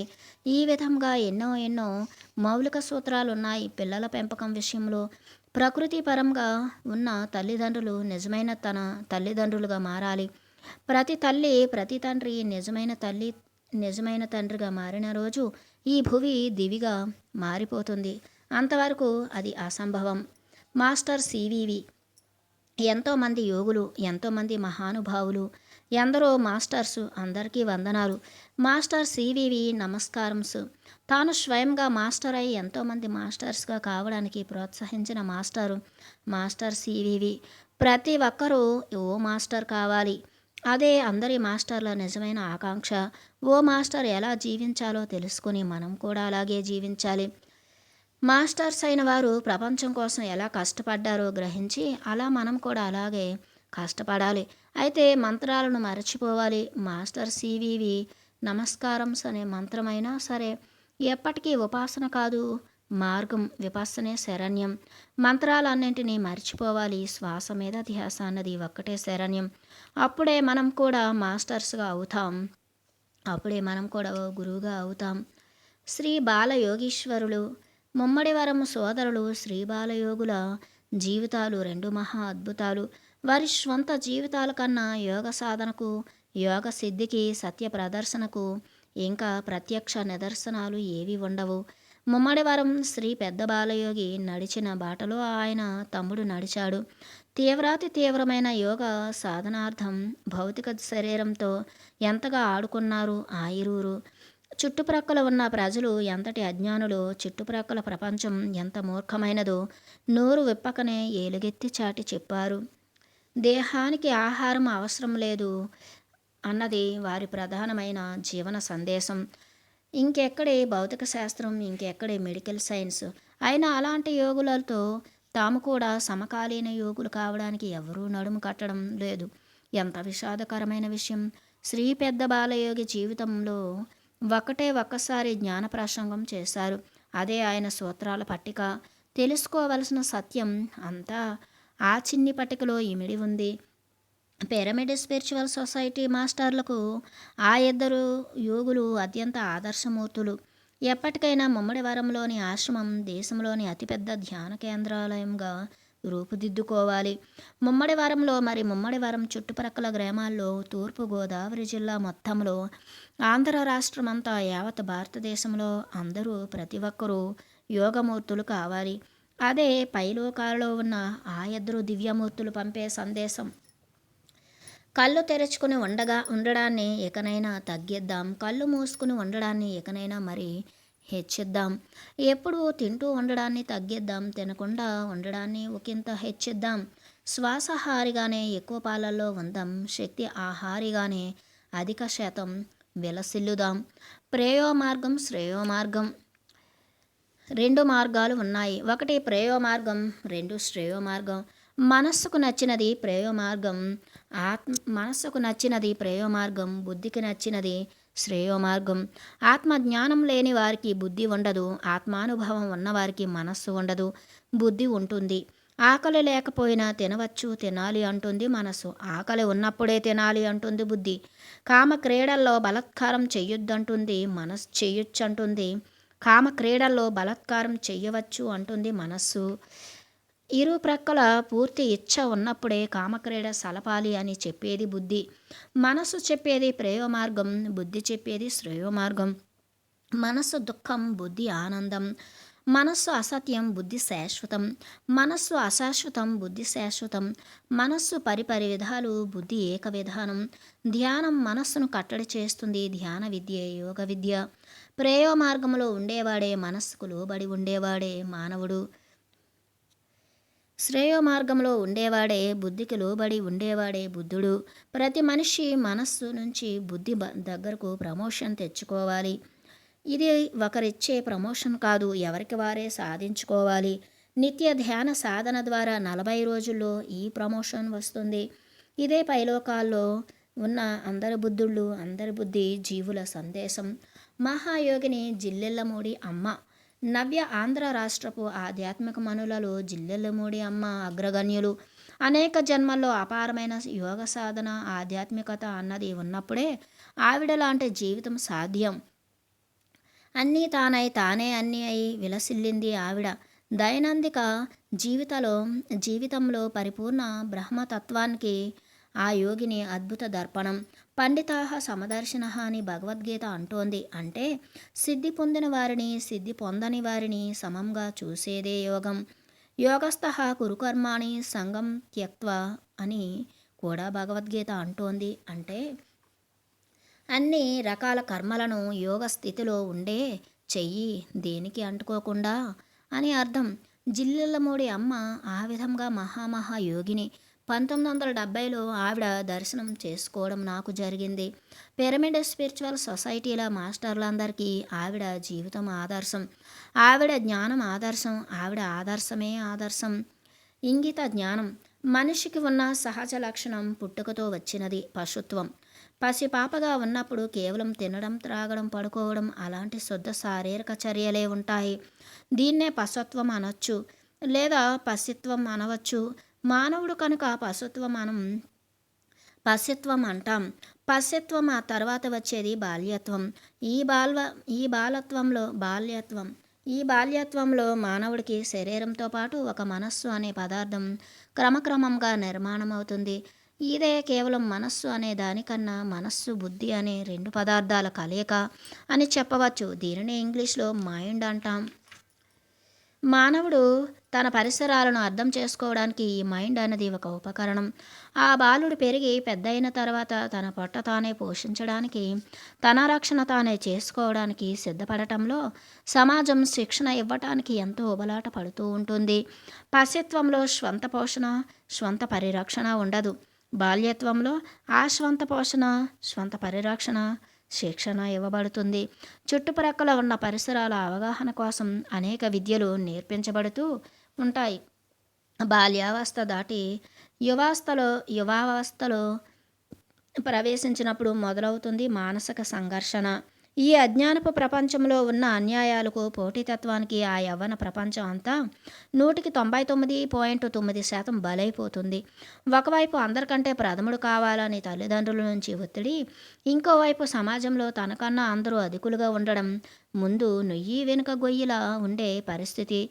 ఫలితంగా మౌలికమైన ఇంగిత జ్ఞానం మృగ్యమవుతుంది. దాని పర్యవసానం హత్యలు, ఆత్మహత్యలు, మానసిక రుగ్మతలు, ఇంకో ఎన్నో. యవ్వనావస్థలో మౌలికమైన ఇంగిత జ్ఞానం కోల్పోయి ప్రౌఢావస్థలో ఆ ఇంగిత జ్ఞానాలేమి అన్నది మరింత బలోపేతమై కుల, మత, వర్గ, జాతి విభేదాలుగా పరాకాష్ట అందుకుంటాయి. మాది కమ్మ సంఘం, మాది రెడ్డి సంఘం, మాది బలిజ సంఘం, మాది ముస్లింల సంఘం అని చెప్పడంలో ప్రపంచం అంతా సర్వనాశనం అవుతోంది. వాస్తవానికి మౌలికమైన ఇంగిత జ్ఞానం ఏమిటి? మౌలికమైన ఇంగిత జ్ఞానం అన్నది ఏమిటంటే కలిసి ఉంటే కలద సుఖమని, సమాజాన్ని పోటీతత్వం అనేది వెన్నుపోటు పొడుస్తోంది అని తెలుసుకుని ఉండటమే. ప్రక్క వాళ్ళు బాగుంటే మనం బాగుంటాం. దీని పేరే ఇంగిత జ్ఞానం. సమాజంలో ప్రతి ఒక్కరూ ఎవరి స్థాయిలో వారు ఎంతైనా అవసరం. దీని పేరే ఇంగిత జ్ఞానం. ప్రతి వస్తువుకు విలువ ఉంటుంది. దేనిని వృధా చేయరాదు. దీని పేరే ఇంగిత జ్ఞానం. ఏది వ్యర్థ పదార్థం కాదు. దీని పేరే ఇంగిత జ్ఞానం. ఎవరూ సృష్టిలో పనికిరాని వాళ్ళు కాదు. దీని పేరే ఇంగిత జ్ఞానం. ప్రతి ప్రాణిలో అంతఃశక్తి అపారంగా ఉంటుంది. ఈ అవగాహన ఇంగిత జ్ఞానం. ప్రతి ప్రాణి ఇంకొక ప్రాణి మీద ఆధారపడుతూ ఉంటుంది. ఏ ప్రాణి తనకు తాను స్వతంత్రం కాజాలదు అని తెలుసుకోవటమే ఇంగిత జ్ఞానం కలిగి ఉండటం. పెరిగే పిల్లాడికి పెంచే సమాజం ఎప్పుడూ మౌలికంగా ఇవ్వవలసింది ఇంగిత జ్ఞానం. తల్లిదండ్రులు పిల్లలకు ఇంగిత జ్ఞానాన్ని కలిగించాలి. తల్లిదండ్రులు బిడ్డలలో ప్రతిరోజు ఇంగిత జ్ఞానాన్ని పరిపోషించాలి. అలాగే పాఠశాలల్లో, కళాశాలలో ఉపాధ్యాయులైన వారు విద్యార్థులలో మౌలికమైన ఇంగిత జ్ఞానం పట్ల శ్రద్ధ చూపాలి. పాఠశాలల్లో, కళాశాలల్లో జంతు శాస్త్రం, భూగోళ శాస్త్రం, ఈ విధంగా మరి ఇతర శాస్త్రాల తరహాలో ఇంగిత శాస్త్రం అన్నది కూడా విధిగా ఒక పాఠ్యాంశం కావాలి. ఉదాహరణకు తెలియకుండా తెలిసినట్లు మాట్లాడడం ఇంగిత జ్ఞానం యొక్క లేమి. ఉన్న ఆకలి కన్నా ఎక్కువ తినడం ఇంగిత జ్ఞానాలేమి. ఈ విధంగా ఇంగిత జ్ఞాన శాస్త్ర బోధన అనేది మౌలికమైన విద్యా విధానం కావాలి. ధ్యానులు కాని తల్లిదండ్రులకు ఇంగిత జ్ఞానం శూన్యం. ధ్యానులు కాని సమాజ పెద్దలలో, పాఠశాలల, కళాశాల ఉపాధ్యాయులలో ఇంగిత జ్ఞానం శూన్యంగా ఉంటుంది. మనుషులో క్రోధం, ఆవేశం ఇవన్నీ ఇంగిత జ్ఞానాలేమి యొక్క విశేష రూపాలు. ధ్యాన శాస్త్రం అనేది మనుష్యులందరిలో ఇంగిత జ్ఞానం కలిగించే ఇంగిత శాస్త్రానికి మౌలికమైన శాస్త్రం. ధ్యాన శాస్త్రం అంటే ఎప్పుడూ ఒక మనస్సు, బుద్ధి అనే పదార్థాన్ని ప్రశాంతంగా ఉంచుకునే శాస్త్రం. ఎక్కడ మనస్సు, బుద్ధి అనే పదార్థం ప్రశాంతంగా ఉండదో అక్కడ మనస్సు అతి కోరికలతోనూ, బుద్ధి విపరీత ధోరణులతోనూ అస్తవ్యస్తమై ఉంటుంది. ఎక్కడైతే ధ్యాన శాస్త్రం ద్వారా, ధ్యాన అభ్యాసం ద్వారా మనస్సు, బుద్ధి అనేవి ప్రశాంతం చేయబడి ఉంటాయో అక్కడ మనస్సు సమతుల్యమైన కోరికలతోనూ, బుద్ధి సరైన విజ్ఞానంతోనూ విరాజిల్లుతూ ఉంటాయి. ఓ ఆటవిక సమాజం, ఓ నాగరికత సమాజంగా మారాలి అంటే, ఆటవికులు నాగరికులుగా మారాలంటే ఆ ఆటవికత పోయి నాగరికత రావాలి ప్రతి మనిషిలోనూ. ఇంగిత జ్ఞానలేమి అన్నదే ఆటవికత, ఇంగిత జ్ఞాన విశేషమే నాగరికత. వెరసి ధ్యాన శాస్త్రమే ఆటవికులకు మౌలికంగా నాగరికులుగా చేసేది. కొంగ్రొత్త తులసి దళాలు. నోటిలోని శూన్యత మౌనం, మనస్సులోని శూన్యత ధ్యానం. శ్వాస విత్తు అయితే ధ్యానం అన్నది వృక్షం కదా. ధ్యానం వృక్షమైతే దివ్య చక్షు అన్నది ఫలం కదా. కూసంత శ్వాస కొండంత సంజీవని, కూసంత శ్వాస ఏనుగంత కామధేనువు, కూసంత శ్వాస మణుగంత చింతామణి, కూసంత శ్వాస వటవృక్షమంత కల్పతరువు, కూసంత శ్వాస సముద్రమంత అక్షయపాత్ర. తింటే గారెలే తినాలి, వింటే భారతమే వినాలి, చేస్తే శ్వాస ధ్యానమే చేయాలి, చదివితే పిరమిడ్ పుస్తకాలే చదవాలి, కడితే పిరమిడ్లే కట్టాలి, మాట్లాడితే ఒక బుద్ధుడే మాట్లాడాలి. ధ్యానం ఒక పుష్పమైతే ధ్యాన ప్రచారం అన్నది పుష్పం యొక్క సువాసన గొబాలింపు.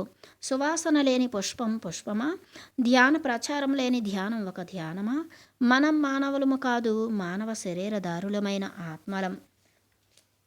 మనం దిగి వచ్చిన దేవుళ్ళం, వృక్ష సామ్రాజ్యాన్ని పోషించటానికి వచ్చిన దేవుళ్ళం, జంతు సామ్రాజ్యాన్ని సంరక్షించటానికి వచ్చిన దేవుళ్ళం, భూమండలాన్ని నందనవనంగా తీర్చిదిద్దటానికి వచ్చిన దేవుళ్ళం. ఊరికే తిని కూర్చుంటే మామూలు ఆత్మ, తాగి తందనాలాడితే మూర్ఖాత్మ, మరొకరిని హాని చేస్తే దుష్టాత్మ, ప్రజాసేవకు సర్వస్వం అంకితం చేస్తే మహా ఆత్మ, తనను తాను సృష్టికర్తగా తెలుసుకుంటే పరమాత్మ. హింస చూడో హంస పకడో, ప్రార్థన చూడో సాధన పకడో, పరతంత్రత చూడో స్వతంత్రత పకడో, అతీత కో చూడో వర్తమాన్ కో పకడో. పురుష జాతి కన్నా స్త్రీ జాతి మిన్న, పెద్దల కన్నా పిల్లలు మిన్న, పట్టణ వాసుల కన్నా పల్లె వాసులు మిన్న, ఆడంబరుల కన్నా నిరాడంబరులు మిన్న, పండిత మూర్ఖుల కన్నా అమాయకులు మిన్న, ధ్యానులు కాని వారి కన్నా ధ్యానులమైన వారు అతి మిన్న. మనిషి అంటే 5, మనిషికి కావలసినవి 5. 1 శరీరం, శరీరానికి కావాలి ఆరోగ్యం. 2 మనస్సు, మనస్సుకు కావాలి శాంతి. 3 బుద్ధి, బుద్ధికి కావాలి జ్ఞానం. 4 ఆత్మ, ఆత్మకు కావాలి ధ్యానం. 5 సర్వభూతాత్మ, సర్వభూతాత్మతో కావాలి స్నేహం. శ్వాసవత్ ఆత్మానుభవం ద్వారానే శరీరానికి ఆరోగ్యం. శ్వాసవత్ ఆత్మానుసంధానం ద్వారానే మనస్సుకు శాంతం. శ్వాసవత్ ఆత్మానుసంధానం ద్వారానే బుద్ధికి జ్ఞానం. శ్వాసవత్ ఆత్మానుసంధానం ద్వారానే సర్వభూతాత్మతో స్నేహం. ధ్యానం అంటే శ్వాస మీద ధ్యాస, జ్ఞానం అంటే మాట మీద ధ్యాస, జీవితం అంటే మిత్రత్వం మీద ధ్యాస. శాంతం లేక సౌఖ్యం లేదు. మానవాళికి సౌఖ్యం కావాలి, మానవాళికి పరమ సౌఖ్యం కావాలి, మానవాళికి ఎల్లప్పుడూ సౌఖ్యం కావాలి. అయితే సౌఖ్యం దొరికేది ఎలా? సౌఖ్యం అంటే ఏమిటి? సౌఖ్యం అంటే శారీరక సౌఖ్యం, సౌఖ్యం అంటే మానసిక సౌఖ్యం, సౌఖ్యం అంటే బుద్ధిపరమైన సౌఖ్యం, సౌఖ్యం అంటే ఆత్మపరమైన సౌఖ్యం. అన్ని రకాల సౌఖ్యాలు కేవలం ఒక్కదాని మీదే ఆధారపడి ఉన్నాయి, అదే శాంతం. శాంతం అంటే మనస్సు యొక్క శాంతి. అందుకే శ్రీ త్యాగరాజస్వామి అన్నారు, శాంతం లేక సౌఖ్యం లేదు. శాంతం సౌఖ్యానికి మూలమైతే పరమశాంతం పరమ సౌఖ్యానికి మూలం. పరమశాంతమే సదా సౌఖ్యం కలిగించేది. శాంతం అన్నది మనస్సు యొక్క శాంతం అన్నది ధ్యానం ద్వారానే సంభవం. పరమశాంతం అన్నది మనస్సు యొక్క పరమశాంతం అన్నది మరి ధ్యాన సాధన ద్వారానే సిద్ధం. ధ్యానం అంటే శ్వాస మీద ధ్యాస, శాంతం = సౌఖ్యం యోగం. పరమశాంతం, పరమ సౌఖ్యం, పరమయోగం. కృష్ణుడు పరమశాంతం పొందిన పరమ మహాయోగి. బుద్ధుడు పరమశాంతం పొందిన ఓ పరమయోగి. జొరాస్టర్ పరమశాంతం పొందిన ఓ పరమయోగి. మహావీరుడు పరమశాంతం పొందిన ఓ పరమ మహాయోగి.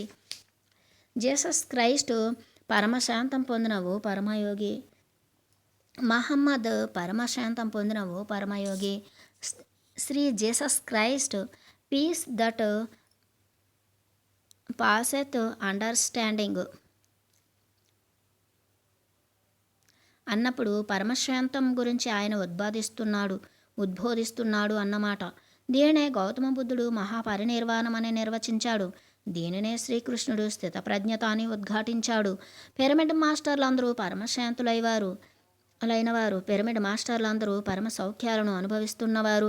పిరమిడ్ మాస్టర్లందరూ పరమయోగులైన వారు. శాంతం లేక సౌఖ్యం లేదు, శాంతం లేక సౌఖ్యం లేదు అని అత్యద్భుతంగా ప్రవచించిన శ్రీ త్యాగరాజస్వామికి జిందాబాద్. నేను నఖశిఖ పర్యంతాన్ని, నేను అద్దంలో కనబడే వస్తువును, అహం దేహోష్మి, నేను దేహాన్ని, ఇదే మూలాధార నేను నీ బాబును, నేను నీ కూతుర్ని, నేను కుల పెద్దను, నేను జమీందారును, ఇదంతా స్వాదిష్టాన నేను అర్హుడిని, నువ్వు అనర్హుడువు, నేను పండితుడిని, నువ్వు పామరుడు, ఇదంతా మణిపూరక నేనంటే ఏమిటో నాకు తెలీదు, ఏమిటి నేను అనే నేనే అనాహత అహం బ్రహ్మాస్మి అన్న సత్యాన్ని ప్రప్రథమంగా వినిపించుకుని ఇంకా ఆ సత్యాన్ని అనుభవపూర్వకంగా ధ్యాన సాధన ద్వారా తెలుసుకోవాలి అని ప్రయత్నించే విశుద్ధ ధ్యాన సాధన ద్వారా దివ్య చక్షువు సంపాదించుకుని దివ్య చక్షువే తానే దివ్య చక్షువుగా ఉన్న అసలు ఆజ్ఞా నేనుతో అంతా నేనే అంతా అని తెలుసుకున్న పూర్తి అసలు అదే సహస్రార అభ్యాసం. మనిషికి ఆరోగ్యం కావాలి, సుఖం కావాలి, దుఃఖం పోవాలి, ముక్తి కావాలి, జన్మరాహిత్య పదవి కావాలి. ఈ విధంగా ఎన్నో కాంక్షలు, ఎన్నో లక్ష్యాలు. అయితే అభ్యాసం మటుకు చేయడు. కష్టపడటానికి సుతరామో ఇష్టపడడు. గురువుగారి పాదాలు పట్టుకోగానే అన్నీ లభ్యం అవ్వాలి. గుడిలో టెంకాయ కొట్టి ఇంటికి రాగానే ఇంట్లో అవన్నీ ఉండాలి. గుడిలో విగ్రహం ముందు ఒక్క క్షణం కళ్ళు మూసుకోగానే దేవుడు ప్రత్యక్షం కావాలి. దేవుడు ప్రత్యక్షమై మన భక్తికి పరవశించి అన్ని వరాలు దేవసిట్లో పోసేయాలి. మన బుద్ధి ఇలా తగలాడింది, మన మేధస్సు ఇంతగా కుంచుకుపోయింది, శాస్త్రీయ దృక్పథం పూర్తిగా మృగ్యమైపోయింది. క్రికెట్ నేర్చుకోవడానికి ఎంత రోజువారీ అభ్యాసం ఉండాలో, సంగీతంలో పట్టు సాధించడానికి ప్రతిరోజు ఎన్నెన్ని గంటలు పణంగా పెట్టాలో, ఒక కోటీశ్వరుడు కావడానికి ఎంత చెమటోడ్చాలో, భార్య బిడ్డల్ని జీవితాంతం పోషించడానికి ఎన్ని కష్ట నష్టాలను భరించాలో, ఒక ఇల్లు కట్టుకోవడానికి ఎన్ని తతంగాలు అవసరమో, మరి ఒక పెళ్ళికి సక్రమంగా జరిపించడానికి ఎన్ని సూక్ష్మమైన విషయాలు గమనించాలో, ఒక్క వాక్యం కాగితం మీద వ్రాయడానికి ఎంత ఆలోచించాలో, వీటన్నింటికి ఎంతో అభ్యాసం అవసరం అని అందరికీ తెలుసు. వీటన్నింటిలో వేటికి ఎవరూ పూజలు చేయరు, వ్రతాలు చేయరు, గురువు పాదాలు పట్టరు, మంత్రాలు వల్లించరు. అన్ని విద్యలు, కళలు అభ్యాసం చేస్తేనే వస్తాయి. అభ్యాసం లేకపోతే ఏవీ రావు అని అందరికీ చక్కగా తెలుసు. కృషితో నాస్తి దుర్భిక్ష్యం అని అన్ని విషయాలలోనూ చక్కగా గ్రహించారు. అయితే శారీరక ఆరోగ్యం అన్నది మటుకు డాక్టర్ల దగ్గరికి పోతూనే వచ్చేసేయాలి. అలా మందులు మింగుతూనే ఇలా స్వస్థత చేకూరాలి. డబ్బులు అలా వెదజల్లుతూనే ఇలా ఆరోగ్యం వచ్చేయాలి. మనం తినే వాటిల్లో మటుకు ఏమీ తేడా ఉండకూడదు. ఏ యొక్క మనోనియంత్రణ మనకు చేయకూడదు. ఆరోగ్యం మటుకు ఎలా వచ్చేయాలి. ఆరోగ్య సూత్రాలు ఏవి పాటించం, తగిన సాధన చెయ్యం. కానీ ఆరోగ్యం వెంటనే రావాలి. ఎక్కడికి పోయింది మన మౌలిక శాస్త్రీయ దృక్పథం? ఎక్కడికి పోయింది మన బేసిక్ కామన్ సైన్స్? వెంటనే ముక్తి వచ్చేసేయాలి. వెంటనే మనం గురువులం అయిపోవాలి. కానీ దానికి కావలసిన సాధన మట్టుకు తలపెట్టం. అన్నింటికీ తొందర. నాకు ఇంకా మూడో కన్ను తెరుచుకోలేదండి, ఇది వరుస. ఈ మానవాళికి బుద్ధి ఎప్పుడు వస్తుందో పిరమిడ్ మాస్టర్లందరికీ ఒకటే సందేశం. ధ్యానం కావాలి అంటే అభ్యాసం శరణం గచ్చామి, యోగి అవ్వాలి అంటే అభ్యాసం శరణం గచ్చామి, ఋషిగా అవ్వాలి అంటే అభ్యాసం శరణం గచ్చామి.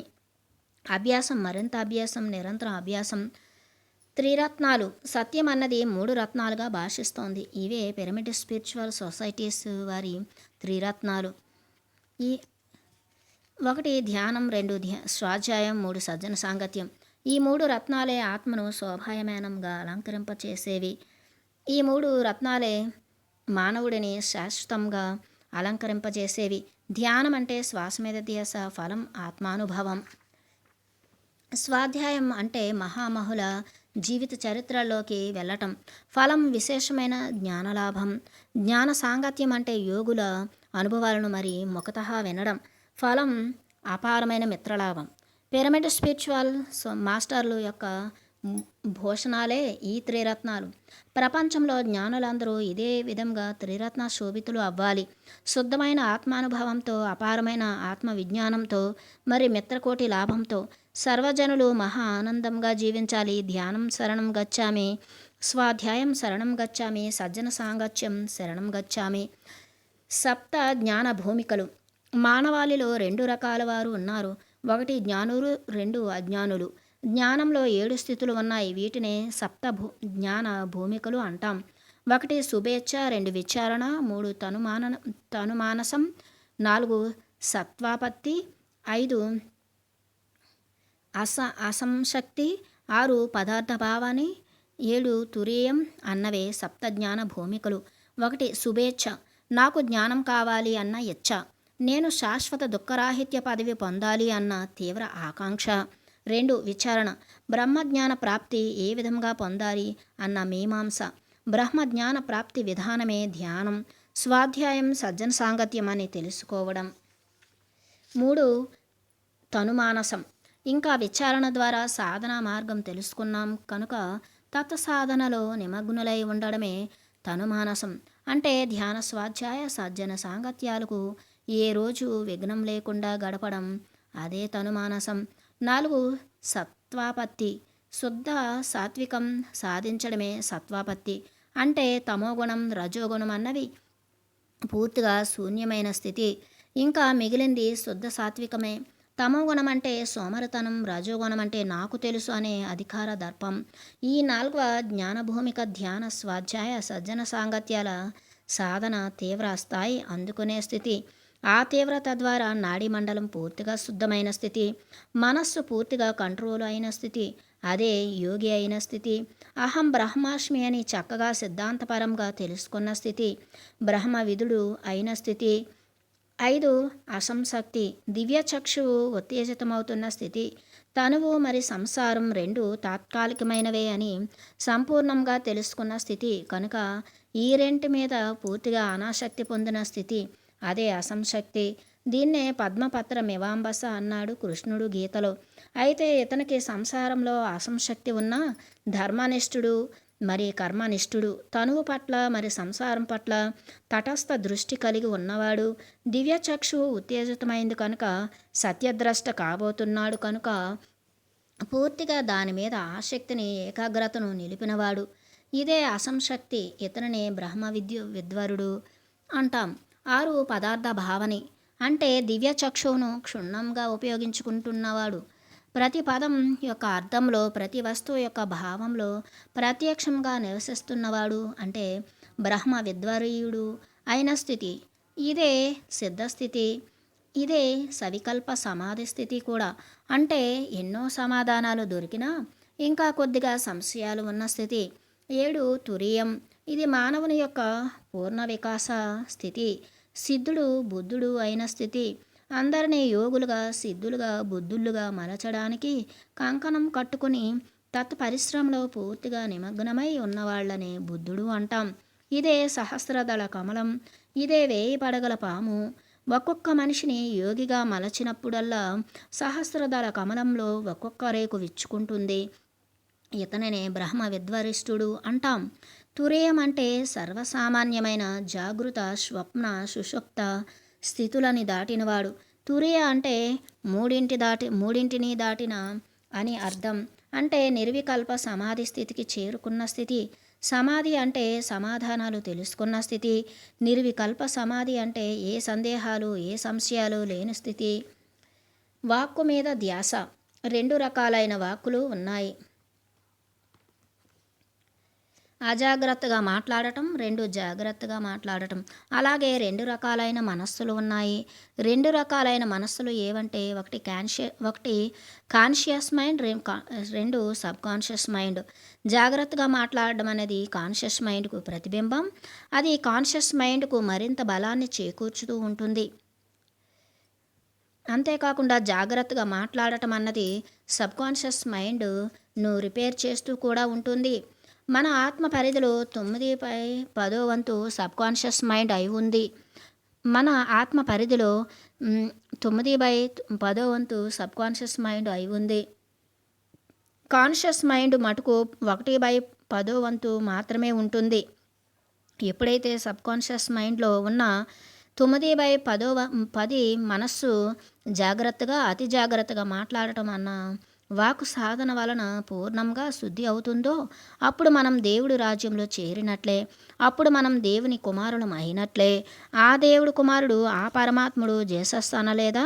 ఏదైతే నోట్లోకి వెళుతుందో అది మానవుని కలుషితం చెయ్యదు. కానీ ఏదైతే నోట్లోంచి బయటకు వస్తుందో అదే మానవుడిని కలుషితం చేస్తుంది అని. కనుక మనం ఇక నుంచి ఎప్పుడూ అజాగ్రత్తగా మాట్లాడరాదు. ఇక నుంచి మాట మాటకు జాగ్రత్త వహిద్దాం. తస్మాత్ జాగ్రత్త, వాక్కు పట్ల జాగ్రత్త. ధ్యాన జీవితం. ఆత్మజ్ఞానం అనేది ధ్యానం, సజ్జన సాంగత్యం, స్వాధ్యాయం అనే 3 విధాలుగా సమకూర్చుకోవాలి.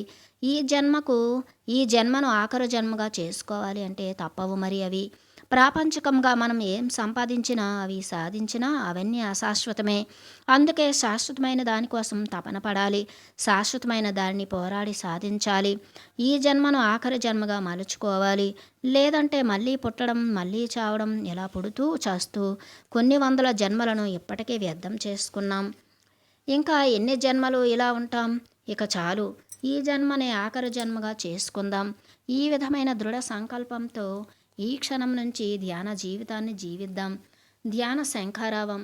భాషా ప్రాతిపదిక మీద అవతరించిన ప్రప్రథమ భారత రాష్ట్రం ఆంధ్ర రాష్ట్రం, ఆంధ్రప్రదేశ్. అది 1956వ సంవత్సరం శ్రీ పొట్టి శ్రీరాములు గారి కృషి విశేషం. ఆంధ్రులకు ఆంధ్ర రాష్ట్ర అవతరణ ప్రథమ ఘట్టం అయితే ఇప్పుడు చారిత్రాత్మకమైన, ఆధ్యాత్మిక పూరితమైన 2వ ఘట్టంలో మనం ఉన్నాం. మరి ప్రపంచ చరిత్రలోనే అపూర్వ ఘట్టంగా ధ్యాన ప్రాతిపదిక మీద, ఆత్మజ్ఞాన ప్రాతిపదిక మీద ఆంధ్ర రాష్ట్రం అన్నది భారత రాష్ట్రంలోనే కాక యావత్ ప్రపంచంలో ప్రప్రథమ ధ్యాన రాష్ట్రం కావాలన్నదే యావదాంధ్రుల ప్రస్తుత మనోభీష్టం. సకల ఆంధ్రుల ఈ నూతన మనోభీష్టానికి స్ఫూర్తిని కల్పిస్తున్నవారు ఆంధ్ర రాష్ట్ర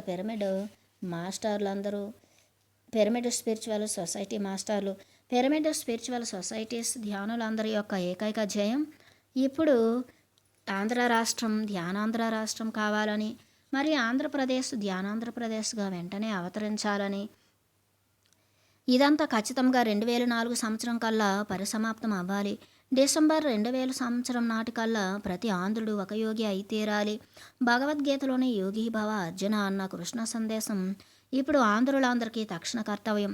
ఆంధ్రులందరూ యోగులయ్యే తీరాలి. ఆంధ్రులందరూ ఋషులు, ఆత్మద్రష్టలుగా అయ్యే తీరాలి. ఆంధ్రులందరూ బ్రహ్మ జ్ఞానంతో బ్రహ్మర్షులుగా విరాజిల్లి తీరాలి. 2004 సంవత్సరం నాటికి ఆంధ్రప్రదేశ్ను ధ్యానాంధ్రప్రదేశ్గా అవతరింపజేయడానికి కావలసిన శక్తి సామర్థ్యాలు, తెలివితేటలు, దీక్ష తత్పరతలు అన్నీ పుష్కలంగా కలిగి ఉన్నారు. ఇప్పటికే వేల కొద్దీ ఉన్న పిరమిడ్ స్పిరిచువల్ సొసైటీస్ మాస్టర్లు. డిసెంబర్ 2000 సంవత్సరానికల్లా ధ్యానాంధ్రప్రదేశ్ అవతరణ తప్పనిసరిగా వాస్తవం అయి తీరుతుంది. యద్భావం తద్భవతి అన్నారు కదా. మన భావనలే మన వాస్తవాలుగా మారుతాయి. నేటి ప్రణాళికలే రేపటి పరిమాణాలు. వర్తమాన కర్మలే భవిష్యత్తు కర్మఫలాలు. జై ఆంధ్రప్రదేశ్, జై ధ్యానాంధ్రప్రదేశ్. ఓంకారంలో వివిధ ఆత్మస్థాయిలు. ఓంకారంలో సృష్టి అంతా ఇమిడి ఉందని, ఓంకారాన్ని అవగతం చేసుకోగలిగితే సృష్టి రహస్యమంతా ఉపాసన పట్టినట్లేనని, అదే ప్రణవనాదమని, అదే సర్వ దేవతా స్వరూపమని మనం వింటూ వస్తున్నాం. అయితే వీటితో పాటుగా జన్మ కర్మల సమగ్రత్వాన్ని, ఆత్మ పురోగతిని వ్యక్తీకరించటంలో ఓంకారపు ప్రాశస్త్యాన్ని మనం ఇప్పుడు ప్రత్యేకంగా తెలుసుకుందాం. మనిషి అంటే ఆత్మ మరియు శరీరం అనే రెండింటి కలయిక. శరీరపు ఎదుగుదల, శరీరపు స్థాయిల గురించి మనకు మామూలుగా తెలిసిన సంగతే. అయితే రహస్యాంశమైన ఆత్మస్థాయిలు అనేవి ఓంకారంలో ఎలా ఇమిడి ఉన్నాయో చూద్దాం. ఓం అనే 5 భాగాలు ఉన్నాయి. ఆ 5 భాగాలు మానవ ఆత్మ పురోగతిలో 5 క్రమస్థాయిలను సూచిస్తాయి. ఓంలో మొదటి భాగం శైశవాత్మను, బాలాత్మను సూచిస్తుంది. శైశవాత్మలు మరి బాలాత్మలు కేవలం శరీరానికి మాత్రమే ప్రాధాన్యతను ఇస్తారు. తమోగుణ ప్రధానులై పూర్తి అమాయకత్వంలో నిండి ఉంటారు. తినటం, పడుకోవటంతోనే జీవిస్తుంటారు. మనిషి అంటే శరీరం మాత్రమే అంటారు. శరీరాన్ని సౌకర్యంగా ఉంచుకోవటానికి, సుఖపెట్టుకోవటానికి మాత్రమే నిరంతరం ప్రయత్నిస్తూ ఉంటారు. ఓం యొక్క రెండవ భాగం యవ్వన దశలో ఉన్న ఆత్మస్థాయికి సంకేతం. వీళ్ళు రజోగుణ ప్రధానులు. మనస్సును ఆధారంగా చేసుకుని ప్రవర్తిస్తూ ఉంటారు. జీవితంలో ప్రతిదీ పేరు, ప్రతిష్ట అన్న వాటి కోసమే అంటారు. సర్వవేళలా సర్వత్రా ప్రాధాన్యత తమకే కావాలనుకుంటారు. విపరీతమైన మాయతో నిండి ఉంటారు. ఎవరు ఏమైనా సరే, ఏం చేసినా అయినా సరే, మేము, మా పరివారం సంతోషంగా ఉంటే చాలు అనుకుంటారు. అశుభమైన ఆలోచనలు నిరంతరం చేస్తూ ఉంటారు. ఓం యొక్క మూడవ భాగం ఓ ప్రౌఢ ఆత్మకు సంకేతం. అది సాత్విక గుణప్రధానమైనది. నిరంతరం ప్రజలందరినీ ఉద్ధరిద్దాం, అందరికీ మంచి చేద్దామన్న ఆలోచనలతో బుద్ధి ప్రధానంగా వ్యవహరించే శుభాత్మలు వీరు. అందరినీ ఉద్ధరిద్దాం, ఏదో చేసేద్దాం అన్న సరికొత్త మాయలో పడికొట్టుకుపోతూ ఉంటారు. ఓంలోని 4వ భాగం అర్ధచంద్రాకారం వృద్ధ ఆత్మలను సూచిస్తుంది. ఇది ధ్యాన జీవితానికి సంకేతం. వృద్ధాత్మలు సదా శుద్ధ సాత్వికత్వంతో నిండి ఉంటారు.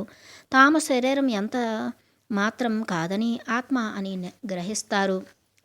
ఓంలోని 5వ భాగం అర్ధచంద్రాకారం మధ్యలో ఉన్న చుక్క, ఇది పూర్ణాత్మకు సంకేతం. వీరు నిర్గుణులు. సర్వదేశకాల పరిస్థితుల్లోనూ అఖండమైన జ్ఞానమయ, ఆనందమయ జీవితాలను గడుపుతూ ఉంటారు. ఈ విధంగా మానవ ఆత్మ అమాయకత్వం నుంచి పూర్ణాత్మగా మారే వరకు గల వివిధ స్థాయిలు ఓంకారంలో ఇమిడి ఉన్నాయి. ఈ విధంగా ఓం గురించి తెలుసుకోగలిగితే మానవ పరిణామ క్రమం అంతా సంపూర్ణంగా తెలుసుకున్నట్లే. ఇప్పటికీ తృప్తిగా భూమాత. My dear pyramid masters, pyramid friends, భూమాత ఇప్పుడు సంతోషం వ్యక్తపరుస్తోంది. భూమాత ఇప్పుడు హాయిగా ఊపిరి పీల్చుకుంటోంది. భూమండలం ఇప్పుడు ఓ కొంగొత్త మలుపు తిరుగుతుంది. ఎందుకు ఇప్పుడు? 2004 సంవత్సరానికల్లా భువి ఓ నూతన అధ్యాయంలో ప్రవేశించింది కనుక. ఈ భువి దివిగా మారడానికి కావలసిన 1,44,000 మంది ఆత్మజ్ఞానులు ఇప్పుడు ఈ భూమిపై తయారయ్యారు కనుక. 1987కు ముందు ఈ భూమండలం మీద అలాంటి ఆత్మజ్ఞానులు కేవలం వందల్లోనే ఉన్నారు. ఏదేని ఓ బృహత్కర కార్యక్రమానికి కనీస సంఖ్యలో కార్యశూరులు, ధీరులు, వీరులు తప్పనిసరిగా అవసరం. మహాభారత యుద్ధానికి మరి ఎంతమంది అతిరథులు, మహారథులు, అర్ధరథులు అవసరమయ్యారో అందరికీ తెలుసు. అదేవిధంగా భూమండలంలో ఓ నూతన విప్లవాత్మకమైన ఆధ్యాత్మిక శకంలో అడుగెడటానికి కూడా ఓ మౌలికమైన ఆత్మవీరుల సంఖ్య తప్పనిసరిగా అవసరం. అదే 1,44,000 మంది మాస్టర్లుగా లెక్క వేయబడింది. ఇప్పుడు ప్రపంచవ్యాప్తంగా ఆధ్యాత్మిక విప్లవానికి కావలసిన 1,44,000 మంది ధ్యానులు, ఆత్మజ్ఞానులు ఈ భూమిపై మన పిరమిడ్ మాస్టర్ల విశేష కృషి వల్ల తీర్చిదిద్దబడ్డారు. 2012 నాటికి ధ్యాన జగత్తు లక్ష్యంగా ఇంకా వీరి కార్యక్రమాలు జగత్ వ్యాప్తమవుతాయి. 2012 నాటికి ఈ భూమిపై అశాంతి, అహింస, అవిద్యలు సమూలంగా మటుమాయమవుతాయి. అందుకే భూమాత తృప్తిగా ఊపిరి పీల్చుకుంటోంది. అందుకే భూమాత పులకరించిపోతోంది. సబ్కో సన్మతి. హిందువులు వేరే, ముస్లింలు వేరే అన్న భావన గాంధీ మహాత్ముడిని ఎంతగా కలచివేసిందో. పాపం ఏడ్చాడు ఆయన. ఎవరు హిందువు, ఎవరు ముస్లిం, అంతా ఒకటే. మానవులు అంతా ఒకటే జాతి. ఏ మతమో వేరుగా లేదు. ఉన్నదంతా ఒకటే మతం, ఉన్నదంతా ఒకే ఆధ్యాత్మిక మతం, ఉన్నదంతా ఒకే దైవిక కుటుంబం. ఈశ్వరుడు వేరే, అల్లా వేరేనా? అంతా ఒకటే కదా అని పాపం ఆయన వాపోయాడు. మహాత్మా గాంధీజీ జాతిపిత, అహింస పరమో ధర్మ అన్న ఆయన ఒక మనిషి మరొక మనిషిని చంపడం, నరకడం, రక్తం త్రాగడం రామచంద్ర, ఏం జాతో? మతం పేరిట మారణ హోమమా? హిందువులను చూస్తే ముస్లింలు సహించలేరు, ముస్లింలను చూస్తే హిందువులు సహించలేరు. ఒక మనిషిని సహించలేని ఇంకొక మనిషి అతనొక హిందువా, అతనొక ముస్లిమా రామచంద్ర అని ఏడుస్తున్నాడు మహాత్మా గాంధీజీ. అహింసకు అవతారమూర్తి మహాత్మా గాంధీజీ. హింస చూడో అన్న దానికి మారు పేరు మహాత్మా. అయితే ఈ హింసను వదిలి పెట్టడానికి, మరి హంసను పట్టుకోవడానికి అది మరి రెండవ మెట్టు. పిరమిడ్ స్పిరిచువల్ సొసైటీస్ మాస్టర్లు, ధ్యానులు హింసను వదిలిపెట్టేసి హంసను పట్టుకోండి అని ఆ రెండవ మెట్టును సూచిస్తున్నారు. మొట్టమొదటి మెట్టు అంటే అహింస పరమో ధర్మ అన్న దానితో అహింసాయుతంగా భారతదేశం స్వాతంత్ర్యం సంపాదించింది. మహాత్మా గాంధీ గారు విశుద్ధ చక్రానికి ప్రతీక. ఆయన ఏం ప్రార్థించాడు అంటే యావత్ జగత్తుకే సన్మతిని ప్రసాదించండి స్వామి అని. వాస్తవానికి సన్మతి అంటే సత్యంతో కూడుకున్న మతి. రెండు, సత్యం అంటే ఆత్మ. ఏ మతి అయితే ఆత్మతో కూడుకుని ఉంటుందో అది సన్మతి. అందరూ సర్వసమానులే అన్నదే సన్మతి. నేను ఈ శరీరం కాదు, నేను అన్నది ఆత్మ పదార్థం అని తెలుసుకున్నదే సన్మతి. ఎవరి వాస్తవానికి వారే సృష్టికర్తలు అన్నదే సన్మతి. మనం అనేక జన్మల పరంపరలో, అనేక కర్మల పరంపరలో, అనేక పాఠాల పరంపరలను నేర్చుకుంటున్నాం అన్నదే ఇది తెలుసుకోవడమే సన్మతి. చెడు చేస్తే మనకు చెడు వస్తుంది, మంచి చేస్తే మంచి వస్తుంది అని కర్మ సిద్ధాంతం యొక్క మౌలిక ప్రభావాన్ని మన జీవితంలో తెలుసుకోవడమే సన్మతి.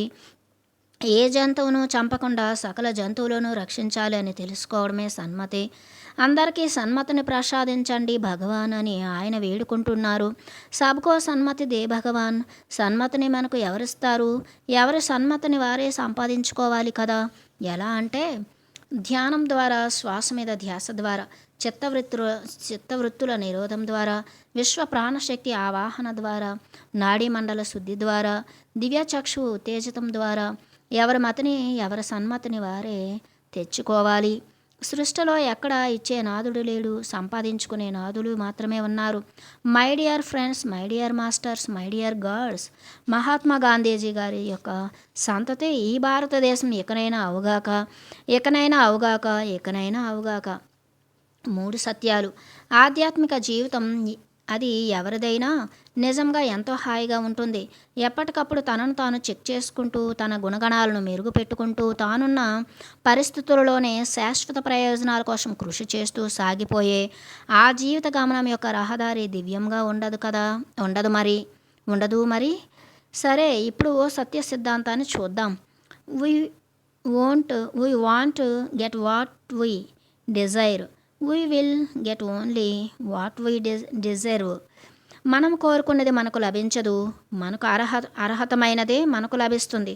వేటినైతే మనం ఆశిస్తూ కోరుకుంటూ ఉంటామో అవన్నీ మనవైపు అవ్వడం లేదు. వాస్తవానికి దేనిని పొందడం కోసమై మనకు అర్హత ఉంటుందో అది మాత్రమే మనది అవుతోంది. ఇంకొంచెం ముందుకు పోయి ఇంకొంచెం లోతైన రెండవ సత్యాన్ని తెలుసుకుందాం. We want get what we deserve, we will get only what we need. అర్హమైనది దక్కకపోవచ్చు కానీ మన నిజమైన అవసరం మాత్రం తప్పకుండా తీరుతుంది. నేను అంటే ఈ కనిపించే భౌతిక శరీరం మాత్రమే అనిపించే భ్రమ నుంచి, నేను అంటే ఈ దృశ్య ప్రపంచానికి ఆధారమైన ఆత్మస్వరూపాన్ని అన్న అవగాహన వచ్చిన తరువాత ఆత్మ పరిణితిని మించిన శ్రేయస్సు ఇంకేముంటుంది.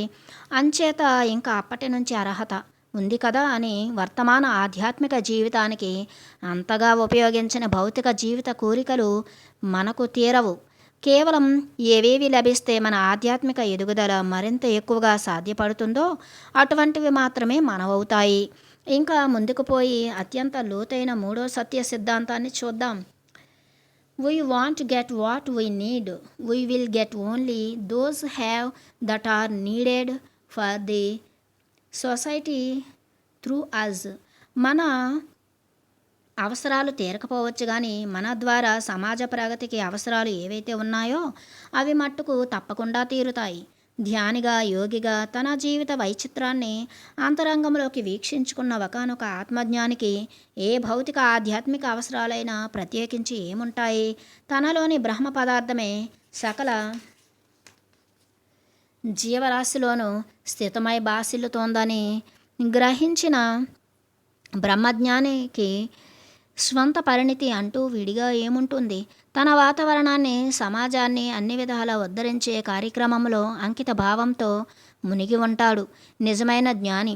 అప్పుడు నా ద్వారా ఏం జరిగితే అది సమాజ ప్రగతికి తోడ్పడుతుందో అవి మాత్రమే నాకు లభిస్తూ ఉంటాయి అన్న సద్యోస్ఫూర్తి కలిగి ఉంటాడు. బుద్ధియోగం ధ్యాన జీవితం ఎంత భాగ్యమో ఎంత సౌఖ్యమో. బుద్ధయోగం ధ్యాన జీవితము మైత్రీదాయకం, క్షాంతిపూరితం, కరుణాధామం, అహింసాధర్మం, ఆనాపానసతి, హంసయానం, కర్మ ప్రక్షాళనం, దివ్యనేత్రం, నిర్వాణాత్మకం, శూన్యభావం, ప్రజ్ఞాకారకం, మధ్య మార్గం. ఎంత భాగ్యమో ఎంత సౌఖ్యమో. బుద్ధయోగం ధ్యాన జీవితం. ముక్తి, పరిముక్తి, మహాపరిముక్తి.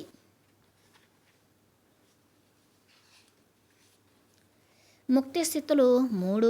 అవి ముక్తి, పరిముక్తి, మహాపరిముక్తి. బుద్ధుడు భాషలో ఇవే: 1 నిర్వాణం, 2 పరినిర్వాణం, 3 మహాపరినిర్వాణం. సాధనతో సమకూరు పనులు ధరలోన అన్నాడు వేమన. ముక్తి సాధన మార్గాలు 3: 1 సాధన, 2 పరిసాధన, 3 మహాపరిసాధన. నిర్వాణం పొందిన వారిని అరిహంతులు అంటాం. పరినిర్వాణం పొందిన వారిని బోధిసత్వులు అంటాం. మహాపరినిర్వాణం పొందిన వారిని బుద్ధుళ్ళు అంటాం. ధ్యాన సాధన ద్వారా ముక్తి లభిస్తుంది అంటే శ్వాసానుసంధానం ద్వారా మాత్రమే చిత్తవృత్తి నిరోధం జరిగి ఆత్మానుభవం కలుగుతుంది. ఆత్మానుభవమే ప్రాథమిక ముక్తి. ఇకపోతే పరిముక్తి అన్నది పరిసాధన ద్వారానే లభిస్తుంది. ధ్యాన సాధన అన్నది సాధన అయినప్పుడు స్వాధ్యాయ సాధన పరిసాధన అవుతుంది. సృష్టిలోని సకల యోగీశ్వరుల, సకల జగద్గురువుల ధ్యానానుభవాలను, జ్ఞాన పాఠాలను కూలంకషంగా అధ్యయనం చేయడమే స్వాధ్యాయం అనబడుతుంది. 3వ సాధన మహాపరిసాధన. దీని ద్వారానే మహాపరిముక్తి, మహాపరినిర్వాణం పొందుతాం, మరి బుద్ధుళ్ళం అవుతాం. ఈ 3వ సాధనే సజ్జన సాంగత్య సాధన. మనకన్నా ఉన్నత జ్ఞానస్థితిలో ఉన్న వారందరి నుంచి సదా ముఖతః నేర్చుకోవడం, మనకన్నా అల్పజ్ఞాన స్థాయిలో ఉన్న వారందరికీ సదా ముఖతః జ్ఞానాన్ని బోధించడం, ఇదే సజ్జన సాంగత్య మహాపరిసాధన అనబడుతుంది. ధ్యానం ద్వారా ముక్తి, ధ్యాన స్వాధ్యాయాల ద్వారా పరిముక్తి, ధ్యాన స్వాధ్యాయ సజ్జన సాంగత్యాల ద్వారా మహాపరిముక్తి.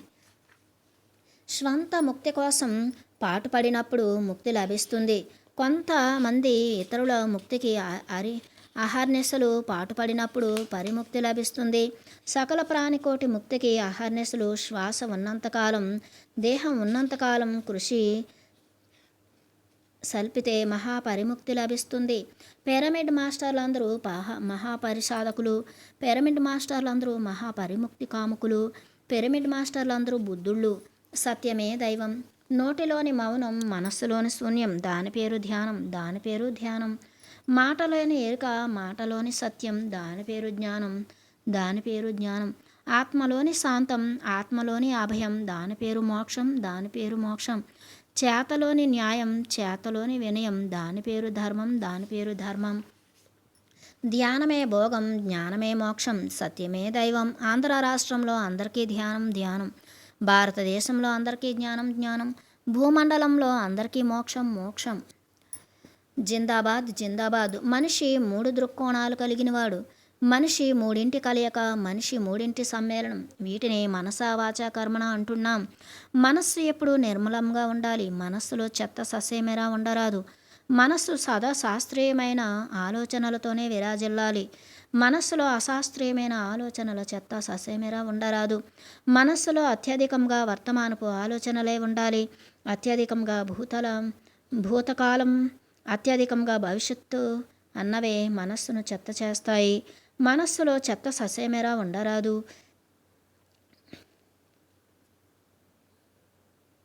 మనస్సులో చెత్త ఉండకుండా ఉండాలి అంటే చెత్త నిండా పని పెట్టుకోవాలి. మనస్సులో చెత్త ఉండకుండా ఉండాలి అంటే చేతి నిండా పని పెట్టుకోవాలి.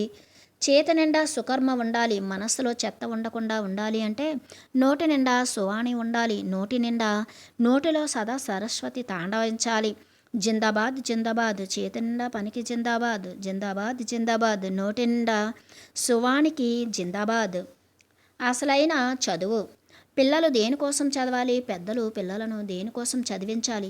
ఉదరపోషణార్థమా చదువులు? మనోల్లాసం కోసమా చదువులు, ప్రకృతి పరిజ్ఞానం కోసమా చదువులు, లేక సంపూర్ణ ఆత్మ పరిణితి కోసమా చదువులు? ఏ ఒక్కదానికి కాదు చదువులు అన్నవి. అన్నిటి కోసము ఉన్నాయి చదువులు. అన్ని చదువులు చదవాలి పిల్లలు. పిల్లల చేత అన్ని చదువులను చదివించాలి పెద్దలు. అయితే అన్ని చదువులలోనూ మొట్టమొదటి చదువు ఆత్మ చదువు. ఆత్మ చదువే పిల్లలకు మొట్టమొదటి పాఠ్యశాస్త్రం కావాలి. ఆత్మ చదువు వల్ల పిల్లలు నిర్భయులుగా, నిస్సంశయులుగా మారుతారు. ఆత్మ చదువు వల్ల మిగతా అన్ని చదువులు త్వరగా అబ్బుతాయి. ఆత్మ చదువు వల్ల ఆటలు పాటలు ఆశ్చర్యకరంగా సహజంగా అవుతాయి. ఆత్మ చదువు వల్ల ప్రకృతి తన రహస్యాలను సత్వరంగా బట్టబయలు చేస్తుంది. అక్షరాభ్యాసం అంటే ఆత్మ చదివే. క్షరం కానిది అక్షరం. క్షరం అంటే నశించేది, అక్షరం అంటే నశించనిది. ఆత్మే నశించినది. దేహమే తెలియకపోతే నశించేది. ఆత్మ చదువే అక్షరాభ్యాసం అంటే. పిల్లలందరూ అక్షరాస్యులు కావాలి అంటే ఆత్మానుభావులుగా విలసిల్లాలి. భూప్రపంచంలో ఇంకా ఆత్మ శివతాండవం చేయాలి. ఇవే అసలైన చదువు యొక్క తీరుతెన్నులు. పిరమిడ్ మాస్టర్లకి జేజేలు. My dear pyramid masters and friends, మన భూమి ఓ నూతన శకంలోకి అడుగు పెడుతోంది. భూమి ఫోటాన్ బ్యాండ్లోకి ప్రవేశిస్తోంది. ఫోటాన్ బ్యాండ్ అనేది అత్యున్నత శక్తి ప్రవాహం. 26,000 సంవత్సరాలకు ఒకసారి ఫోటాన్ బ్యాండ్లోకి సౌర వ్యవస్థ యొక్క ఆగమనం సంభవిస్తుంది. ఈసారి 1987వ సంవత్సరం నుంచి ఈ అద్భుతం సంభవం అవడం ప్రారంభమైంది. ఈ చర్య 2012వ సంవత్సరానికల్లా పరిపూర్తి కావడం జరుగుతుంది. ప్రస్తుత సంవత్సరమైన 2004 ఫోటాన్ బ్యాండ్లో ఆల్రెడీ కొనసాగుతోంది. దాంతో ఈసరికి అత్యంత శక్తివంతమైన విశ్వ కిరణాలతో పృథ్వీ మునిగి తేలుతోంది. వాన కురుస్తున్నప్పుడు చేతిలో పాత్ర ఉంటే తప్ప వాన నీటిని పట్టుకోలేం. అసలు వర్షమే లేకపోతే మనం పాత్ర పట్టుకు తిరిగినా ఫలితం శూన్యమే కదా. ప్రతి ఒక్కరూ ధ్యానం అనే పాత్రతో ఆ అపార విశ్వశక్తి పాతాన్ని గ్రోలడానికి సమాయత్తం కావాలి. ఖాళీ మైండ్ ఖాళీ కప్పు లాంటిది. అప్పుడే అది విశ్వశక్తిని నింపుకోవడానికి అనువు. ధ్యానం అంటే మస్తిష్కాన్ని ఖాళీ చేసుకోవడమే. ప్రస్తుతం భూమి మీద నూతన శకం అంతా ధ్యానం యొక్క వినూతన శకమే. పిరమిడ్ మాస్టర్లు అందరూ ఆ నూతన శకం ముద్దుబిడ్డలే. పిరమిడ్ అనేది జగత్ వ్యాపితంగా నూతన శకానికి ప్రతీక. పిరమిడ్స్కి జై, నూతన శకానికి జై, ధ్యానంకి జై, శ్వాసకి జై, ధ్యాన గురువుకి జై, పిరమిడ్ మాస్టర్స్కి జై. సహనమే ప్రగతి. సహనమే ప్రగతి. ఓర్చుకోవడమే నేర్చుకోవడం. సహనం అంటే ఓర్చుకోవడమే. ప్రగతి అంటే నేర్చుకోవడమే. సిరి సంపదల్లో ప్రగతి కాదు. వస్తువాహనాలను కూడబెట్టుకునే ప్రగతి కాదు. ఆత్మజ్ఞానంలోని ప్రగతి. ఆత్మానుభవాల పరంపరే ప్రగతి. ప్రతి అనుభవము ఆత్మలోని ఒకనొక కదలిక. సహనమే అనుభవానికి సోపానం. అసహనమే అనుభవానికి గొడ్డలు పెట్టు. కోరి సాధించరాదు, కోరిక వచ్చింది కానరాదు. కోరి సాధించరాదు, కోరక వచ్చింది కాదనరాదు. వస్తుంటే వస్తోందిరా అని సంబరపడరాదు, పోతుంటే అయ్యో పోతోందే అని వ్యతలు పడరాదు. ప్రతి అనుభవాన్ని సంపూర్ణంగా స్వీకరించవలే. అందులోని లోతుపాతుల్ని సంపూర్ణంగా చూడవలే.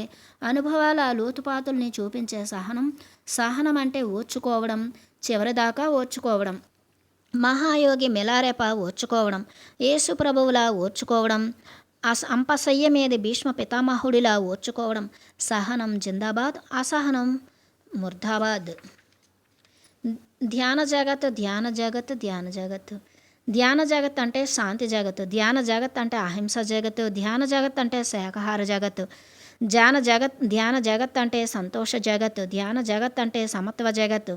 ధ్యాన జగత్ అంటే సత్య జగత్. ధ్యాన జగత్ అంటే సౌజన్య జగత్. ధ్యాన జగత్ అంటే మిత్రత్వ జగత్. ధ్యాన జగత్ అంటే కరుణా జగత్. ధ్యాన జగత్ అంటే ధర్మ జగత్. ధ్యాన జగత్ అంటే పుష్కల జగత్. ధ్యాన జగత్ అంటే శాస్త్రీయ జగత్. ధ్యాన జగత్ అంటే వివేక జగత్. ధ్యాన జగత్ అంటే సహకార జగత్. ధ్యాన జగత్ అంటే ఉత్సవ జగత్. ధ్యాన జగత్ అంటే కేళీ జగత్తు. ధ్యాన జగత్ అంటే నృత్య జగత్తు. ధ్యాన జగత్ అంటే మోక్ష జగత్తు. ధ్యాన జగత్ అంటే స్వర్గ జగత్తు. ధ్యాన జగత్ అంటే బుద్ధత్వ జగత్తు.